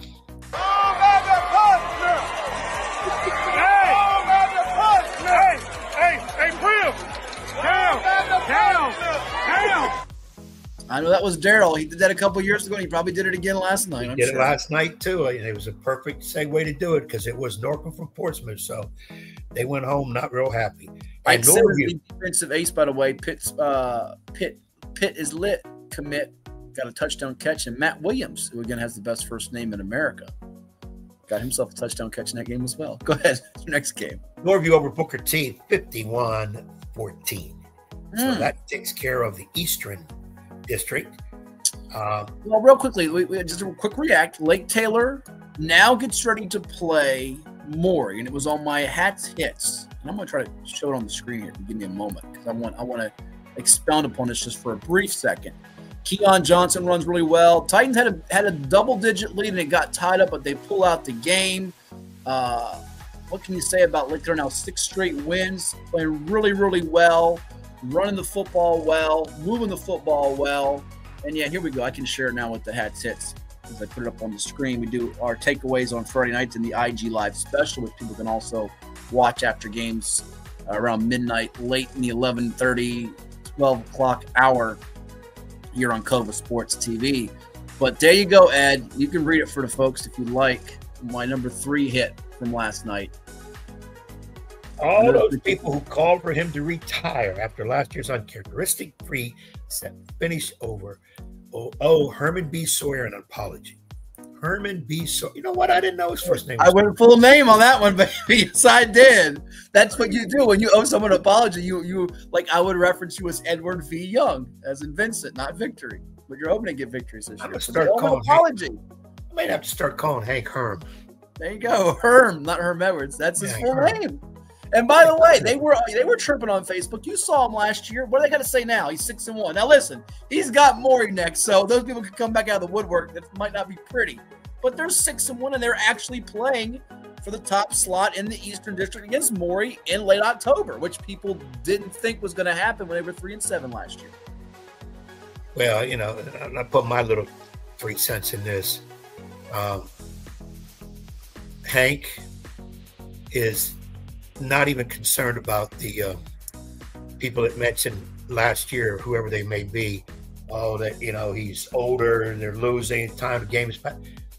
I've said this many times about when you say to me, oh, there's people out there that say it. Yeah, we don't care what people have to say. All we care about is the people in front of us, those players, trying to get them ready for the next game or next season or whatever it is. And as long as we got enjoyment and we're making a difference that we feel we are, see it, we're just going to keep going. Because as I said this, and I've said, and I'll keep saying it, and Hank doesn't need me to protect him, they'll never come to our face. His wife will do all the talking, by the way. Sandra, who's got more rings than he does, more titles than he does. Girls basketball. Go ahead. They're not going to come up to us and say, they'll say it to somebody else. They'll type it on the boards, whatever. And this day and age, most of the veteran coaches, it's the younger people saying, oh, they got to get out of here. Those dinosaurs, they don't know what they're doing. They're losing games. I get that. I understand that. And I'm only concerned myself with constructive criticism from coaching peers, guys that have been successful in the business. I like to hear from them because I'm always trying to get better myself. Hank's the same way. Hank doesn't have time for that mess. He's got to keep the house clean because Sandra told him. He's got to get his team ready for the next game. He's got to find a way to try to knock down Maury, get his team into the playoffs, and keep on winning. So all that other stuff can take a walk. And I wouldn't even have wasted time to print stuff about what other people saying. I got to be careful because I'm going to use words that I shouldn't use in public. But not you. That's not in your DNA. Yeah, that's not me.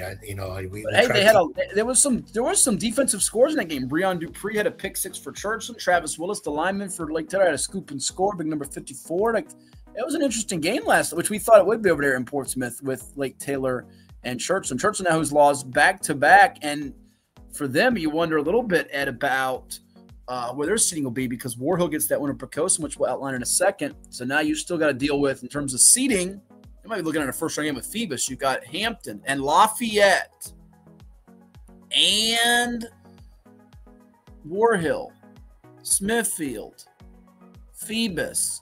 4A it's not as smooth sailing for whoever comes out of there. I think Hampton and Lafayette have the designs on the top 2 slots, but my oh my, it's pretty interesting now. Yeah, it's not a good time to get tripped up, even though they're losing to a couple really good teams. It's not like they're losing to bottom feeders. You still want to keep everybody focused. You still want to keep it moving forward as to what's next. And you know, sometimes I'm not going to make excuses for anybody, but you know, got to be careful about injuries. That can derail you real quick. And you know, people say, well, you get into playoffs, doesn't matter who we play because we're going to have to beat good teams anyways. And I always say to that, okay, then I don't want to play somebody real tough in the first round. Let me play the real toughie in the championship later on. You know, look at it that way. But Church will be all right. Matter of fact, right now, up to the second power ratings, Hampton's number 1 at 27.57, Lafayette's 2 at 26.12, War Hill's 3 at 24.14. Then it's Churchland the 4 at 23.62, Phoebus the 5 at 23.17, Smithfield the 6 at 22.14, Denby the 7, Manor the 8. So yeah, that would be your first round matchup there. And quickly on Lake Taylor Maury for next week, can Lake Taylor move the ball on the Maury Commodores, who so far, since they've entered district play, They have outscored the opposition now. What is it, Ed? Something like 292-6. Hello. Those are Madden football game. Yeah. Yeah.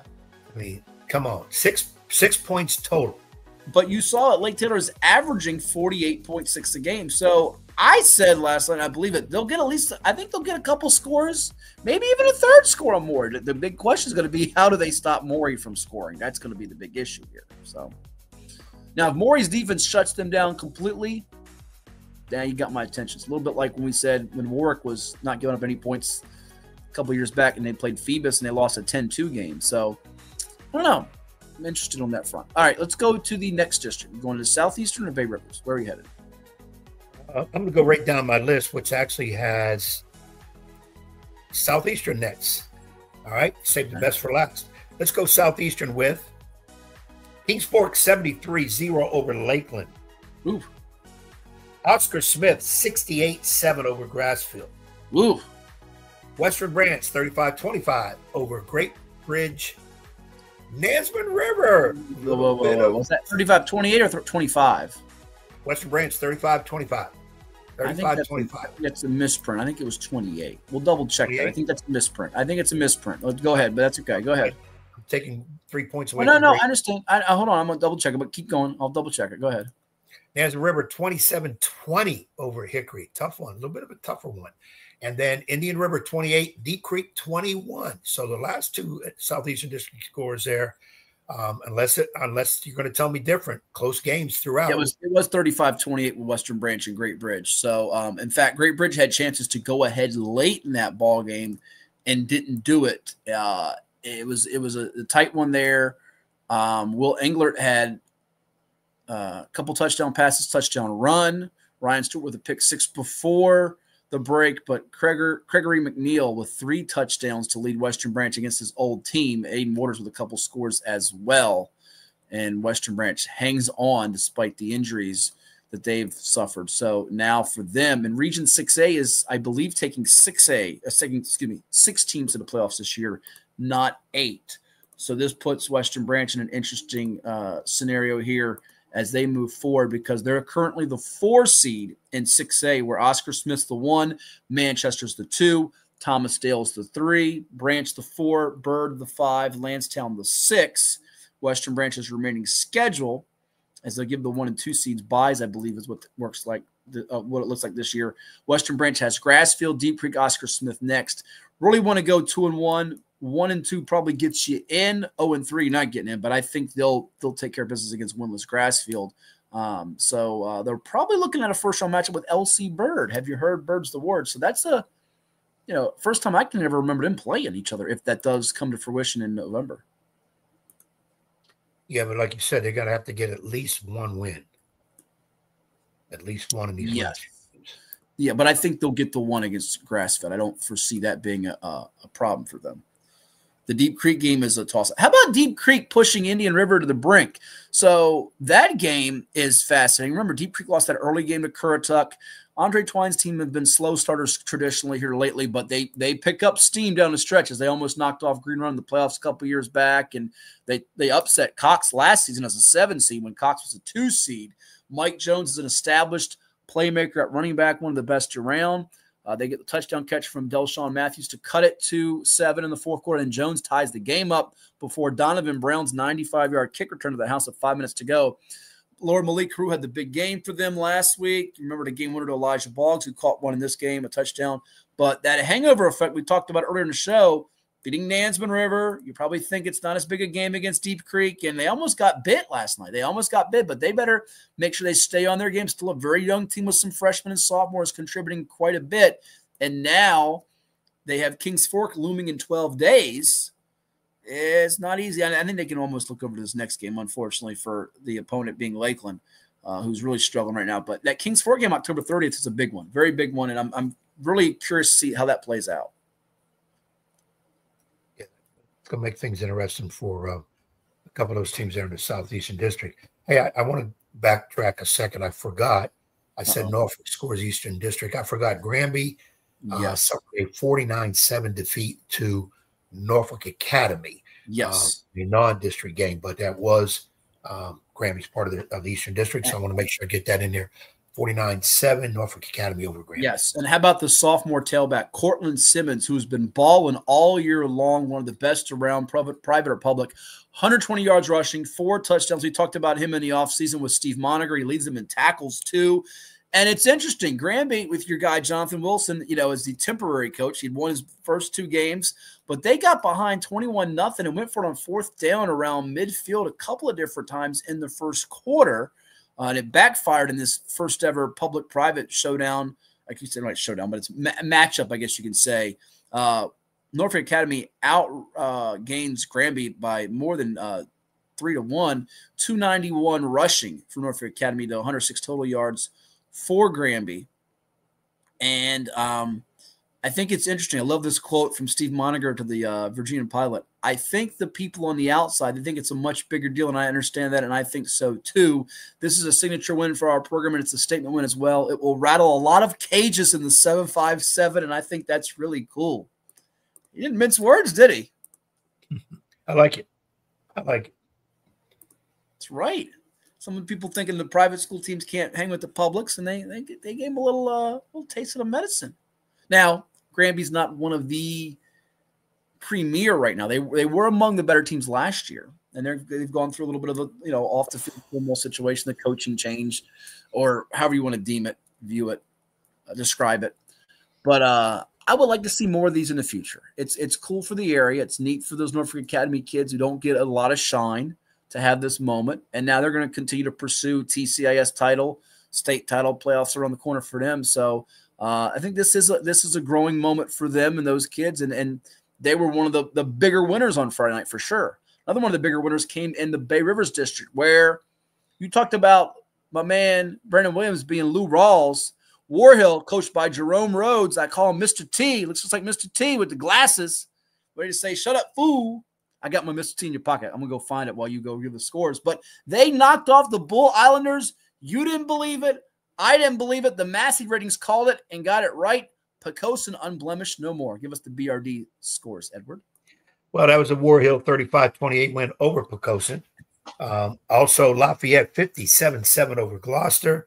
It was Grafton 48-35 over Jamestown. Now, that's that throwback game where Bay Rivers, we used to get up in the Saturday morning when we were on radio and say, okay, what game did the Bay Rivers went into double overtime with both teams in the 40s, 50s? That one was close to it where Grafton knocks down Jamestown 48-35. How can I forget? Smithfield, my new Packer team, 34-14 over York. And Thursday night, New Kent obliterated Bruton with a 54-6 scoring. Shut up, fool. Shut up, fool. Shut up, fool. First name, Mr. Middle name, period. Last name, T. Don't make me mad. Love this thing. Mr. T in your pocket. Everyone should have a Mr. T in your pocket.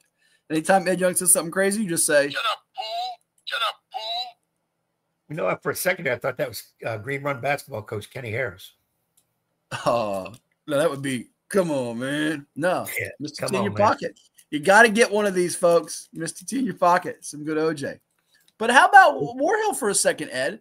I mean, this is a team that lost early on to Lafayette and Smithfield, and I think we all kind of wrote them off. We wrote them off. We didn't take them seriously. They've used a couple different quarterbacks. They've had some injuries. Remember, he had a large senior class 2 years ago when they really opened some eyes, but Caden Scales gets 3 touchdowns in this game, catches one from Carson Strickland, and they rally, and they put up that many points on Poquoson. Wow. Yeah, I'm going to give War Hill their just dues. I know you told me at the beginning of the year they had lost a lot. Depends on what some new guys do in their situation. They lost a lot 2 years ago. They brought back a good chunk of the team, but not a lot of household names. Right, a lot of your main guys. But I kind of thought they would still be right in there. And then, like you said, they started off slow. I didn't see Smithfield knocking them down, but they did. And I thought, okay, that looks good because maybe now Smithfield can take off from that win. And then they stumbled in a couple games against New Kent and Tapp, and then get their big win last night over York. But, War Hill beat Poquoson. I'm not going to sit here and say, wow, I never saw that coming. I mean, I had Poquoson too, but I think War Hill, letting people know we're still good. We're just maybe this is now where they hit their stride and move on in as they march towards the playoffs too. Because I think you had mentioned that where we're looking at them and as the playoffs were right now, where did you have them at? Fourth, I think, third or fourth. Well, with this latest win, they bumped up to number 3. Vaulting ahead of Churchland and Phoebus. So they would open up against Smithfield in a rematch, the game that they lost earlier this year. War Hill played them at home at Warner. Churchland and Phoebus would be your 4-5 game. Now, what damages us through the Pocosin? Not as much as you would think. You would have thought originally that this would lead to Pocosin dropping out of the 1 line in Region 2A, but it hasn't just yet. Now, it could, because Armstrong's going to play Class 4 Hanover, who's going to give them a lot of points if they win it, and Mechanicsville. Pocosin's last 2 games, Bruton and Smithfield, might not yield as many points. Bruton's only got the 1 victory over Gloucester. Smithfield's a Class 4, so that will help a little bit. But Pocosin may still be able to hold off Armstrong for the number 1 seed and a home field advantage. Central Lunenburg is sitting at 3 with their win. Then Nottoway, King William, TJ in your 4, 5, and 6 slot. Southampton 7, Windsor 8. So the Duke's probably going to have to go to Pocosin in the first round. And I want to shout out because he was watching earlier and he mentioned it to us. We mentioned the great rushing performances from Kashawn Hill of King William, Savion Hyder of Louisa. Also in Region 2A, like Kashawn Hill of King William, is Windsor's Jeremy King, who had 31 carries for 269 and 6 touchdowns, Ed. 31, 269, and 6. That's eaten for the Dukes of Windsor High. So we'll see if he gets a chance to run on that Pocosin defense, which not many people have. However, could be a little different story there.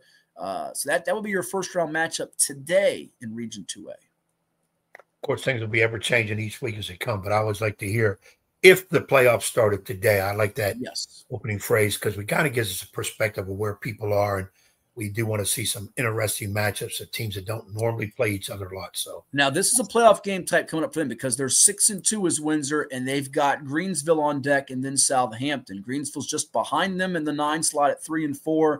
Southampton's just ahead of them in the 7 slot at 5-2. So Windsor, the playoffs really start for them now as they're trying to continue this historic turnaround that they're enjoying. But it really begins now for them. As they get ready to take on Greensville and Southampton. So that'll be interesting. We might have to get Coach Du Bois on the show here to follow up and preview what's ahead for that group. But they've been doing some wonderful things over there. So that covers, I think, it all, right? We've hit all the scores. We missed on, let me see, I want to make sure as I ramp up my scoreboard. Well, how about in the state real quick? Riverbend beats Colonial Forge. Dinwiddie beats Thomas Dale. Centerville beats Madison. Any of those 3 major games, anything surprise you at all? Union beat Lebanon, which was probably expected. They pulled away from a 14-all-half in Class 2. I know you like to see the latest Virginia Prep's top 10 rankings, which are on the screen now. Riverbend, if you squint really hard and you'll see it, you have to squint really hard. They were 8th in the top 10 bracket. Undefeated. Ed's going to say they need to move up at 7-0. Colonial Forge was number 2 in the state in Class 6. I think this illustrates to you that Class 5 is maybe better than Class 6. Is that fair to say or no? I don't know if we say overall better. It's just I did.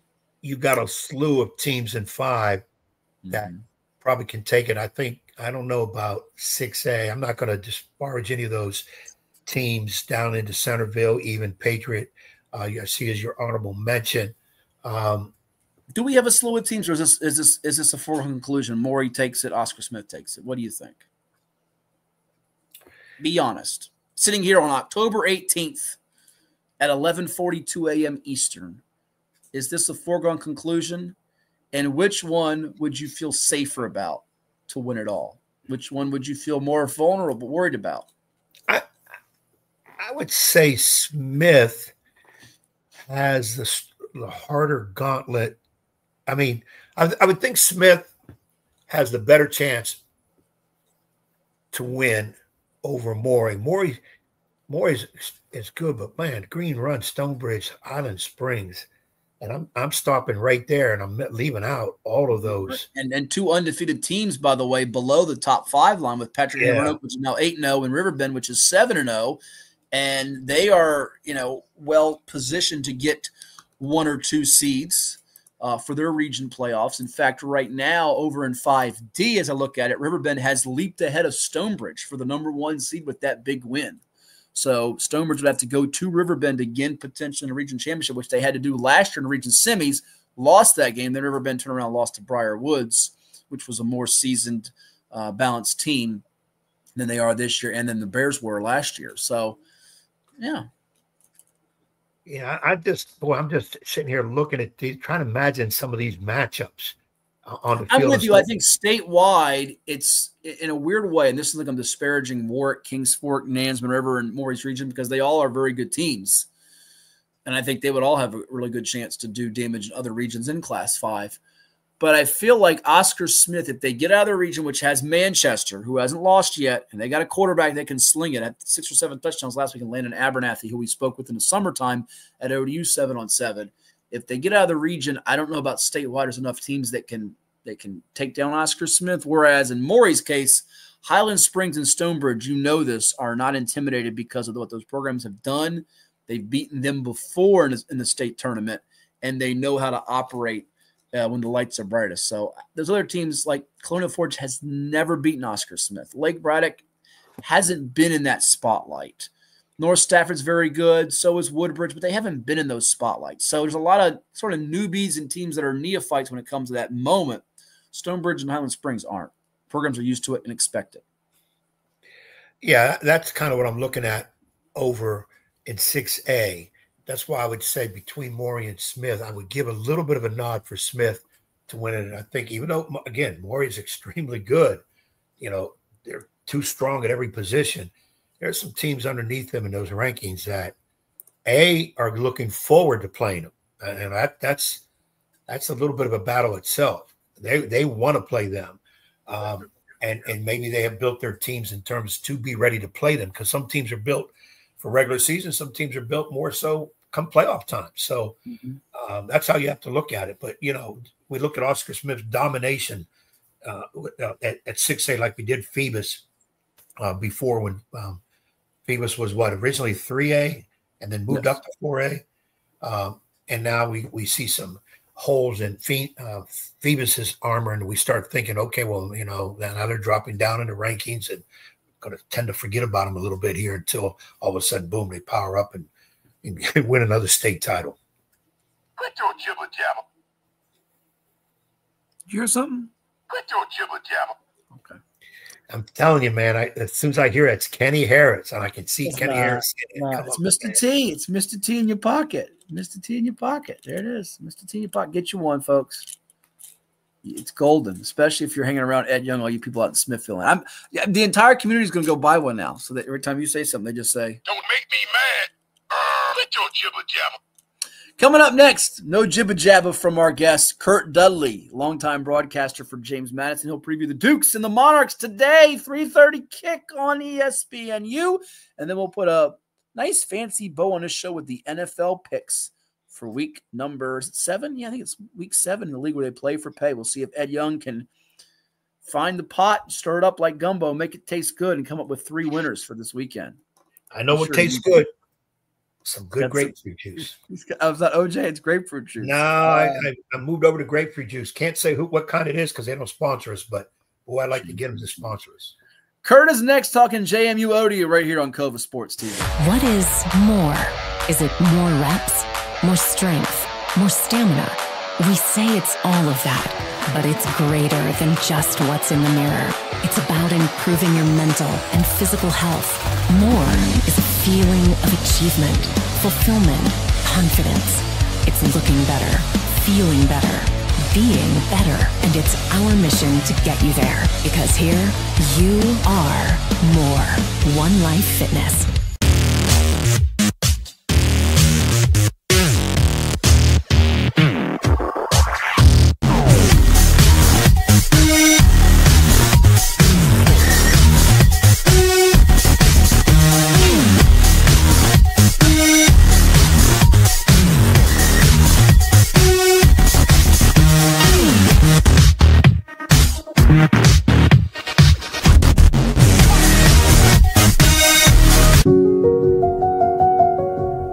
As a banker at Town Bank, We believe that people bank with people, not with banks.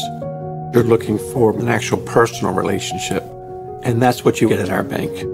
You get that person that gets to know you, gets to know your business, is there for you. I think that is what motivates us, what drives us. And the idea that we are trying to serve others and enrich lives, I think is very true.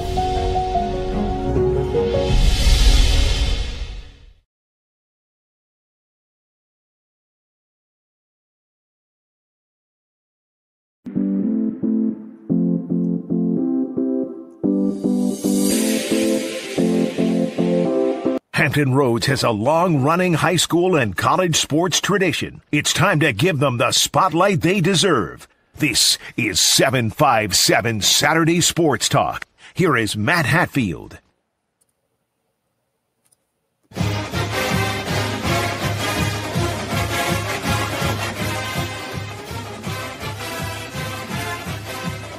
And we welcome you back to 757 Sports Talk, powered by Cova Sports TV. Like, share, and subscribe as you hear the fight song of the Dukes of JMU. And we are so privileged to be joined by the longtime Director of Broadcast Services Emeritus, 38 seasons, I think it is, and counting for James Madison University, all sports coverage, their voice, and a Valley League Hall of Famer. We say hello to our pal, Curt Dudley. Curt, good to have you on the program. How's life treating you here? It's October. We're getting closer and closer to all the holidays like Halloween, Thanksgiving, and Christmas. And for folks in the Commonwealth, this is a big one.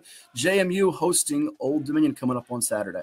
Yeah, it's a great, mid-October situation coming up here. As you mentioned, Shenandoah Valley. I'm a 757 original from Norfolk, but here in the Valley, talk about the holidays. I just keep seeing pumpkins drive by my house. They're not on wheels, but they're on tractors, of course. So they're getting ready certainly for what is a festive time of year here in the Valley and, of course, across the country as well. No question. And both of these teams are playing rather well. They've got a pretty neat series here as of late. JMU has won a couple of squeakers 2 years ago in Harrisonburg as a 20.5-point favorite by a count of 30-27. Last year, the Dukes made the trek to Norfolk, 135-32. We know about the blowout 37-3 in 2022, so they're unbeaten against the Monarchs since they joined FBS play. But this is an improved Old Dominion team, despite its recent blemish by a wide margin at Marshall. Beat Virginia Tech on the road, played Indiana relatively close, which I want to get your thoughts at the end here about what Curt Cignetti's doing with the Hoosiers. But JMU, solid as usual. So this game has a lot of intrigue and, oh, by the way, ramifications when it comes to the Sun Belt standings and the possibility of one of those teams playing for a championship. Yeah, right now, JMU, the only undefeated team in the East as far as conference play is concerned at 3-0. And you do have a couple of teams that just do have the one loss. So certainly we're getting towards that midpoint as far as the schedule. The Dukes do have a non-conference game in November, so that will level things off a little bit in terms of the 8 conference games. But yeah, this is a big one. I'm a little disappointed actually and I'm sure Old Dominion fans and the players and coaches and everybody there associated with the Monarchs are disappointed with the outcome up at Marshall. From what I understand, it was an uncharacteristic showing for this 2025 team and some mistakes that were very costly. I was keeping an eye as JMU played the noon game this past Saturday. I was keeping an eye on the score while we were in our post-game press conferences and knew the Monarchs were trailing 14-7. And then suddenly, by the time I walked from our post-game press conference up back to the press box, it was 24. The Marshall had put up 24 quickly before halftime. So I knew something had happened that was a little out of the ordinary. But, you throw all that stuff aside. It is Old Dominion. It is James Madison. Not a long football rivalry, but as Old Dominion reinstituted its football program, it became, and it is one that a lot of people will circle around, and for JMU, as far as the Commonwealth is concerned, Old Dominion and Liberty, even though you got Virginia Tech and Virginia, JMU plays Old Dominion and Liberty now on a very regular basis. So it's that, that little triangle. And of course, the Monarchs also have a victory over the Flames this year, as does JMU.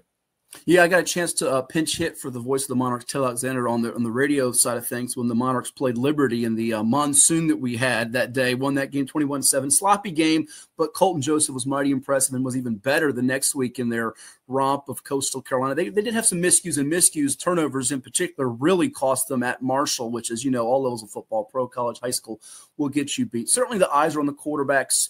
Curt, and we can talk about those guys, rightfully so, and Colton Joseph and Alonzo Barnett for James Madison, both of whom have great quarterback numbers. But I want to hit first on the Duke's defense because they are top 13 in America in 4 of the major categories. When you talk about points surrendered, total yards yielded, stopping the run, defending the pass. And they've got some neat players on this team. I know the portal's hurt a lot of programs, but they've gotten players. They got one from Notre Dame and Aiden Gabira from Chantilly High School in Northern Virginia, Jacob Thomas, who was a multi-state champion winner in football and basketball from Stonebridge. They're doing it with a lot of blue-collar players, and that's going to probably be where they win the football game if they do, right? Stopping Old Dominion's high-powered offense if they can do it. Yeah, what JMU has been able to accomplish this year, this being the midpoint, so the sample size is really good. If you go and you look at the game-by-game breakdown, the Dukes have taken away the strengths of nearly every team. The one exception is their one loss, and that was Louisville. But even that, they did slow the Cardinals down quite a bit and had a chance without some mistakes themselves of being in that game. They were in that game kind of late, but Louisville got a couple of big plays and, ended up winning that ball game 28-14. But they have done a really nice job, complementary job, where the secondary has complemented the front and vice versa. And those linebackers are doing a really good job. Trent Hendrick is the one who is in there that's kind of coordinating all of that as a senior linebacker and leading the charge there. And again, in Weathersby, who had been a backup for the last several years, he's in there and he's playing, a very high level linebacker spot for the Dukes as well. So it has been very complimentary football. And as Coach Chesney said in our post-game press conference here on Saturday in Harrisonburg, they like to make the right-handed teams play left-handed. They want to make them uncomfortable, and they have been able to do that and forcing their hand. Now, they do have a little bit of a risk-reward situation, too. If you look at this past Saturday's game, the 24-14 win against Louisiana, they did give up some big plays. They gave up some big plays against Georgia Southern, gave up some big plays against Louisville. So they are susceptible to that because of their risk reward. So they will put a lot of pressure in, get a lot of hurries, and sometimes they will get beat when they've got guys out there on the island. That's the sport, but they're willing to at least show and go that direction. And so far it's been successful. You mentioned some of those players, many of them have stepped up. There is not, Gobira has come in. It's taken him a little while after, really being medically disqualified at Notre Dame. Coming in, he got a couple of sacks at Liberty a few weeks ago, but he has not been the big standout every game. That seems to be changing and trading off, particularly from the defensive line standpoint. But your linebackers, your corners are playing really well. The safeties, Jacob Thomas, playing very well. So it is definitely a collective situation, Matt, when it comes to this defense. Yeah, and these two programs have multi-pronged running backs or running parts to their games, both being 15th or better in the country in the rushing department. JMU at 15th nationally, Old Dominion at 10th, and the Monarchs 12th in total yards. Colton Joseph is such a weapon here. That's going to be a big thing for the Monarchs. Their receiving core has been improved. Their offensive line has been better than a year ago where they gave up a lot of sacks, but there were some questions about the receiving core coming in, Curt, about who would step up. They've seen different guys from Ja'Cory Thomas to Naeem Abdul-Rahim Gladding to Trey Brown, among others, for Colton Joseph. If the Monarchs can get big chunk plays, be it through the air or on the ground, they have to feel like they have a chance for the first time ever at the FBS level to knock off the Dukes on the road and get that signature in-state win besides the one they got against the Hokies. Right. Oh, yeah, absolutely. Yeah, and it's going to take some balance, I think. And, if you get some of those chunk plays and they come with consistency and you've got a lot of targets there, then certainly that does soften things up there in the middle. And maybe the running game does become a bigger factor in that. But that will be the chess match, I think, that we'll see on Saturday at Bridgeport Stadium is, can Old Dominion find some balance, just like Louisville did a few weeks ago to beat the Dukes. And we'll see how that actually plays out. I'm sure that the coaching staff for the Monarchs will have a game plan that they feel like they can utilize and soften some things up and, maybe hit with a couple of surprises here or there, catch the Dukes napping here or there and come up with a big play. And then just basically turn things around and stop the JMU offense, which is would be the other side of the equation. Obviously, this weekend goes without saying.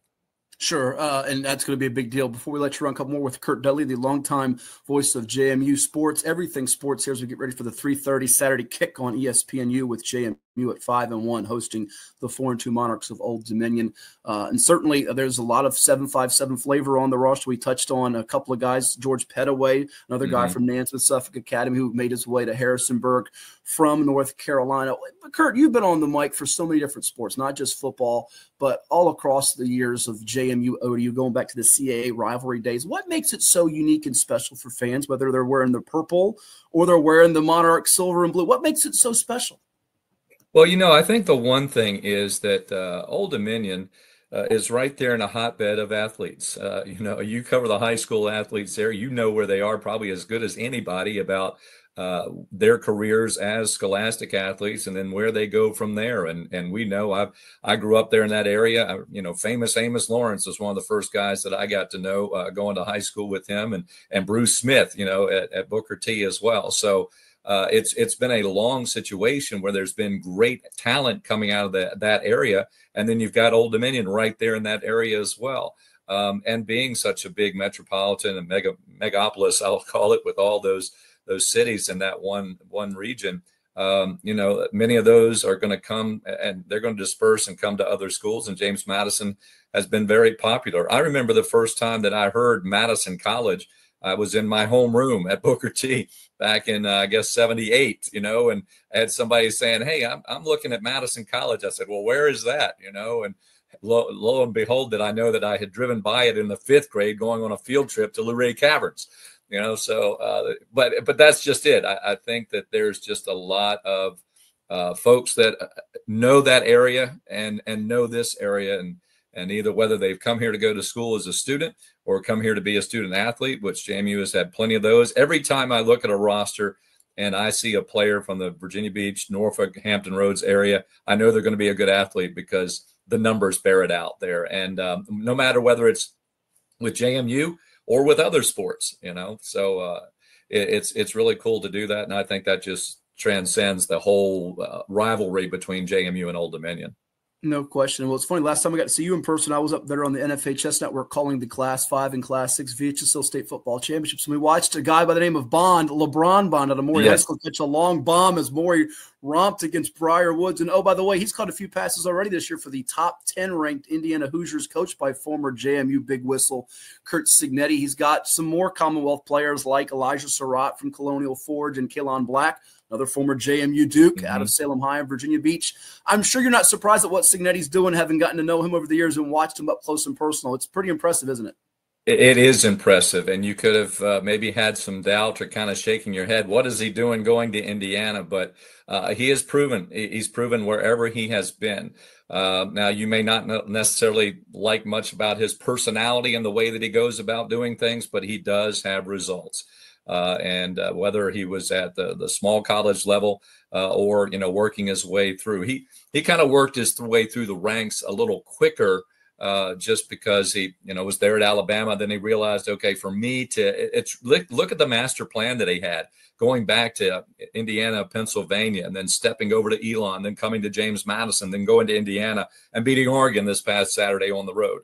That was really an impressive win. And he elevates players, he elevates the program, and he really does have it going. And what's interesting this week is both James Madison and Indiana are yielding a mere 229 yards of total offense to their opponents. They are tied for 4th in the country in total defense this week. Wow. So that tells you a little bit something about the programs too, that they just happen to coincide with those numbers. It is remarkable. And I always say this, you'll back me up here, Curt. And I had some trouble on New Year's Eve a couple years back getting on the air. And your entire athletic department made sure I got on the air before our women's basketball pregame show. They go above and beyond. And it is the I should not just say the roster turnover, but the coaching turnover from the years of Mickey Matthews, who won a championship, and Mike Houston. And then you see what Curt Dudley and now Coach Chesney are doing. They just continue to win no matter who's on the sideline. I think it speaks to what their dedication is to athletics, and it should be fun to see Coach Chesney's Dukes and Ricky Ronnie's Monarchs go head-to-head for this matchup on a Saturday in October with a lot on the line. He is the longtime Director of Broadcast Services Emeritus for JMU, 38 seasons and counting. He's marching towards 40-plus, folks. Curt Dudley, our guest here, friend here, who's got some 757 roots. Always a pleasure, my friend. You enjoy the football game, and I'm sure we'll be chatting come hardwood time basketball season. We'll get Coach Young on here to talk to you about some basketballs. He's back on the sidelines with the Smithfield Packers. But you enjoy the game, and we'll talk again down the road. All right, thanks. Always great to be with you, Matt. You bet. Curt Dudley, our guest here, the longtime voice of everything sports when it comes to James Madison University. It is 757 Sports Talk. Like, share, and subscribe to Cova Sports TV. And we'll be back with more in just a bit. Stay tuned.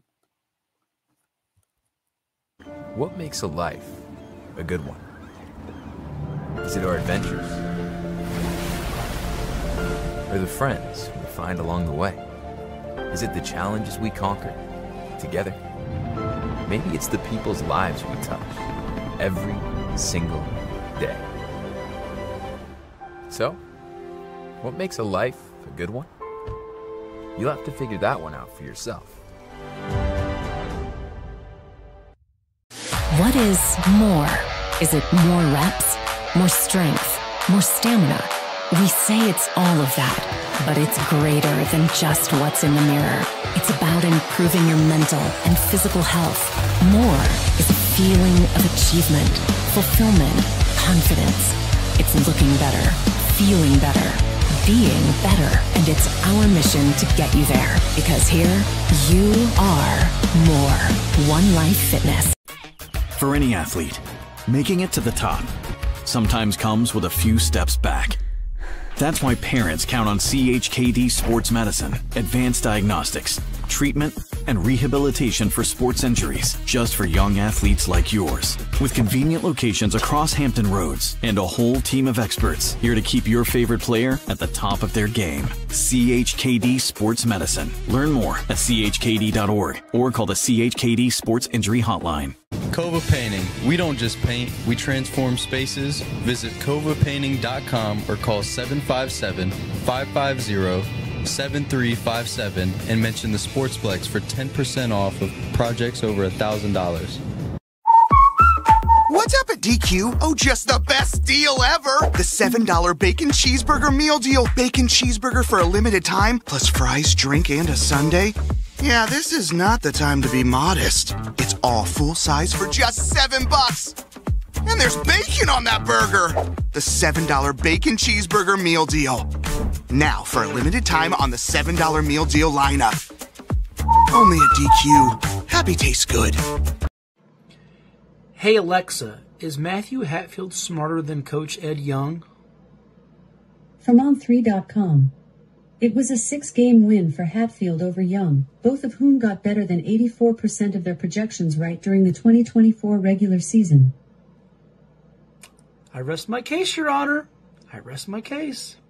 This is 757 Saturday Sports Talk with Matt Hatfield and Coach Ed Young. That's right.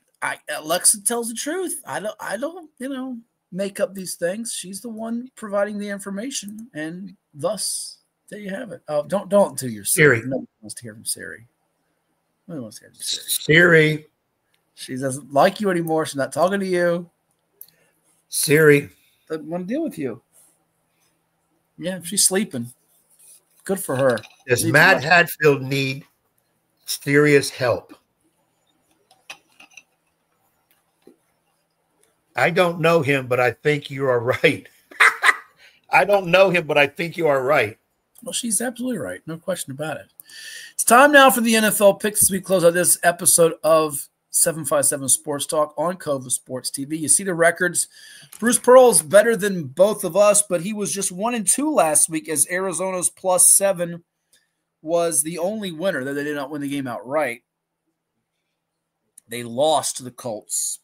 He had Cleveland +5.5, who lost by 14 to Pittsburgh, 23-9. New England ends up beating New Orleans 25-19, so his Saints +3.5 pick was a loser as well. You go 2-1 thanks to the Rams -7. They win at 17-3 over helpless, hopeless Baltimore. At least they're all those things without Lamar Jackson. You had a winner with the Chargers and Dolphins over 43.5. It got to 56 points. Chargers win it late on a big pass completion from Justin Herbert to Ladd McConkey, setting them up to win the ball game. But you lost on Washington -4.5. You could have won that if they had, not turned the ball over and been stupid down the stretch. And I never win when I picked the Commanders. Never. Those commies always Those daggone commies. I won on Las Vegas -4.5. Your Raiders doubling up the opposition, which was Tennessee, 20-10. Got a victory with under 52.5 by the hair on my chinny chin chin, thanks to the KC Detroit game, 30-17. I think it's my first over-under win of the year. And Buffalo -4.5. They stink. They lose to the Falcons 24-14. They're proving to be overrated. My pick to win the Super Bowl, and I'm done picking them to win the Super Bowl and win anything. They stink. They're in their bye week because I can't pick them this week anyways. Time for Bruce Pearl's picks. He's got the Cardinals +6.5 against Green Bay. Doesn't matter if it's Kyler or Jacoby Brissett. He likes the Cardinals at home against the Packers, who have been a little leaky on defense. Nearly blew it last week against Cincinnati, and Joe Flacco and company got the job done on Thursday night, beating Pittsburgh 33-31 behind his 342 and 3 touchdowns through the air in the battle of 40-year-old quarterbacks, beating Aaron Rodgers and the Steelers. Jets +1.5, so he must like them to get their first win of the year, perhaps, as they take on Carolina. And Indianapolis has a bow wow on the West Coast. Remember, they've been to the West Coast already. They've lost to the Rams, plus the 1.5 here for the Colts with MVP candidate Daniel Indiana Jones. So there you have it for his picks. All right, I'm going to be a nice guy today and let you go first. What you got for week number 7? If I had the games in front of me, I would be able to pick them. You had all this time to prepare. You just sat there and twiddled your thumbs all morning long, twiddling the thumbs. No, I had to take care of the puppy. Okay, Don't give me no back talk, sucker. Don't give me no back talk, sucker.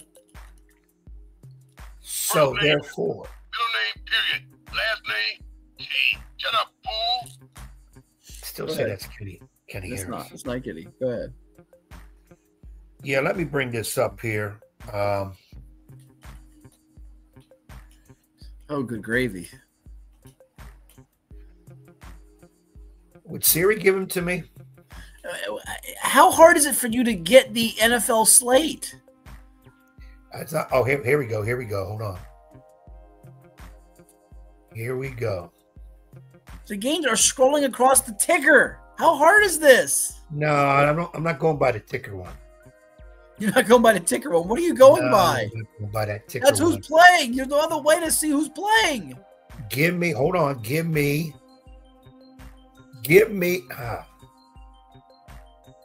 He doesn't know what he wants, ladies and gents. This is I set want- for 0-3. I'm with my 7-11 record. I'm almost scared to pick games. I would be scared too.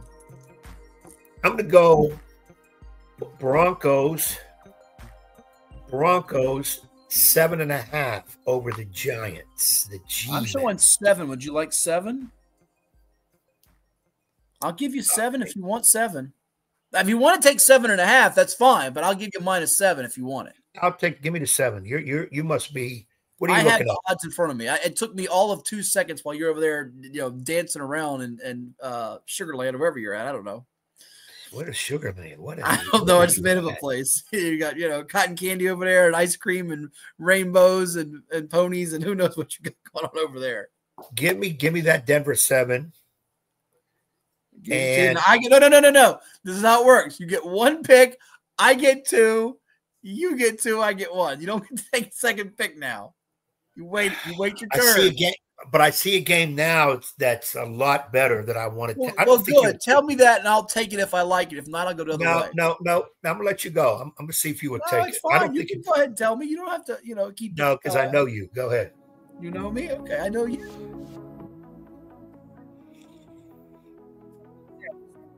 So, because of that, I look at what's going on in London, and the over-under is, it's moved. It's 44.5. I thought it was 45.5. So I'll stay off that for time being. It's for the time being. I tell you what, it's a dangerous big number, and I hate laying big numbers, but I think the Kansas City Chiefs are going to pound your Las Vegas Raiders into submission, blow out City, I'm making a big mistake laying 12.5 because this could be a backdoor cover up 17 and the Raiders score late to make it a 10-point game. But I think KC is due for a beatdown of Las Vegas, something like 34-17, 35-13. Give me the Chiefs to peel off that Raiders bumper sticker you got back there, whatever it is, underneath the Play-Doh. That's pick number 1. For pick number 2, yeah, we see it. Pick number 2, I like what Bruce had with the Jets here, but the Jets are so bad I can't bring myself to pick them. And Bryce Young is playing better for Carolina, as is Rico Dowdle running the football like a madman. So, again, I'm going to take another heavy favorite, and this could be dangerous. However, they're playing a bad football team, and they're playing really well, and that's New England with Drake May, who's really vaulting himself into that MVP conversation too. Receivers are playing better than I thought for the Patriots, including Stephon Diggs. So give me New England laying 6.5 to win by at least a touchdown. May have to cover this by half a point on the road at Tennessee over the Titans for choice number 2. So I'm going heavy favorites, Chiefs minus 12.5 at home against the visiting Raiders, and the Pats laying 6.5 on the road in Tennessee against the Titans. You didn't take mine. I'm going Green Bay. Green Bay. You're going Oppo Bruce? Oh, wait a minute. What did he take? No, he took Arizona. You can go Oppo. No, you can go checker on a checker. No, I'm going to check Bruce. I'm going Packers. Packers. They'll beat them by at least a touchdown. So I'm going Packers over hapless Arizona without Murray at quarterback. Okay. All right. Who they put in the quarterback? Jim Hart? No, it's not Jim Hart. No, it's not Kurt Warner. No, it's not Matt Leinart. No, it's not Carson Palmer. It's going to be Charlie Johnson? Jacoby Brissett. You're a funny guy. Who's did a good job last week. Gave him a chance to win. That's all you ask for. Can't help it. The defense stinks. This week he will bite the dust. We'll see. I'm smelling upset. I think Bruce is onto something. I don't think that's what you're really smelling where you're at. Oh, trust me. I smelled some things. Go ahead. What's the last choice? Unbelievable. I'm looking at what some of the experts are picking on these games, and it's scaring me a little bit. Scared you? What is this? Is like Halloween? You don't need to be scared? No spooky costumes yet? Give me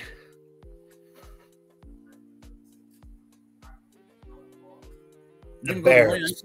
I'm going to go Bears -7 over New Orleans. 7? Where are you showing 7? What do you have? I've got 4.5. Ooh, I would take 4.5. I hope you would take 4.5 because 7 is. That's Bears. the first time I've seen it be 2.5 points off the original line. Bears win that by 2 touchdowns. Okay, we'll see. Coming off a Monday night game, big win with Caleb Williams and company knocking off Jaden Daniels and the Commanders, avenging last year's Hail Mary loss to them. All right, for my final selection, I'm staying away from over-unders right now. I'm going to actually surprise you here on this one. No, I can't bring myself to doing it. I really wanted to, and we'll see how this plays out. I really wanted to pick the Cleveland Browns over the Miami Dolphins because I think the Dolphins' defense is so bad. So bad. But the quarterback situation with the Browns is a train wreck as well. So I can't bring myself to pick in that game as much as I'd like. You know what I'm going to do? This is the first time I think we've ever done this. Checker on a checker. We both go checker on a checker with Bruce. I'm going to go with the Chargers minus the 1.5 against the visiting Colts. So it's two of our games we differ with Bruce. So this is going to make things either tighter or wider in terms of the deficit on the leaderboard as we show it to you again, folks, where Bruce has got the comfortable 2-game lead on me and 3 on Edward. So, yeah, that's what I'm going with. So to recap, everybody's picking the Colts. I think Chargers win that game. I really do. I think so at home. I think it's an important spot. They've not been playing well. Their offensive line's been beat up. They've had some issues on defense at times too, but I think they stand up in this game and give a big effort. So to recap, Chiefs minus 12.5 against the Raiders. Pats on the road minus 6.5 against the Titans in Tennessee, and the Chargers minus 1.5 versus visiting Indianapolis. Ed's going Broncos minus the 7 at home against the G-Men with Cam Scattaboo. And Jackson Dart, 2 Rookie of the Year candidates in the offensive backfield for Brian Daboll, trying to save his job. Packers laying 6.5 at Arizona. And Chicago, the Bears laying 4.5 against the visiting New Orleans Saints, or sometimes known as the Aints. They ain't doing too much. Hey, just for information thing, what's the spread over under on Tampa Bay, Detroit? What do you have for that? Real quickly, Bruce has got Cardinals plus 6.5 against the Pack, Jets plus 1.5 against the Panthers, and the Colts plus 1.5 at LA versus the Chargers. You were asking about the Lions and Bucks. It is minus 6.5. No, you're not changing your pick. Don't do it. No. Over and under. Over and under. Oh, the total's 52.5, which is a big number. Very big number. Reminds me of last week's number with the Lions and the Chiefs, which was also 52.5 and went under. So there you have it. So that's going to wrap up this edition of 757 Sports Talk on Cova Sports TV. Didn't talk much college football today, but are you still going with the Monarchs to beat the Dukes? There's the fight song. I'm going ODU. Come on, ODU. I need some ice cream and cake. What's your score pick? 27-24. Walk-off field goal? I don't know if it'll be the field goal that wins it, but in terms of, I think JMU comes back and runs out of time. Wow. On the road, he's got Ricky, Ronnie, and company getting it done in the World Rivalry Series today. And I've been hot lately. Let me go on the big boys. Georgia over Mississippi and Vandy to take down LSU. Not an upset. But it's okay. You can take those. Mississippi is ranked 5th. Georgia's ranked 9th. Not an upset. Vandy's ranked, what, 23rd? LSU is, what, 11th? Again, it's not an upset. And the people that are doing the rankings need to get out of the way and let somebody get in there that knows how to do rankings. And LSU's already across the Vandy 35 and just got a field goal, took a 3-0 lead. So you might want to get off that now. No, can't change it once it started. Oh, you can do that. They let you do that in this world. So that's going to do it for the coach, Ed Young. I am Matt Hatfield. As we go bouncing away, boing, boing, we will talk to you next time on 757 Sports Talk right here on Cova Sports TV. Have a great sports week, everyone, and get ready for Ed's favorite holiday, trick-or-treating Halloween down the road. See you next time.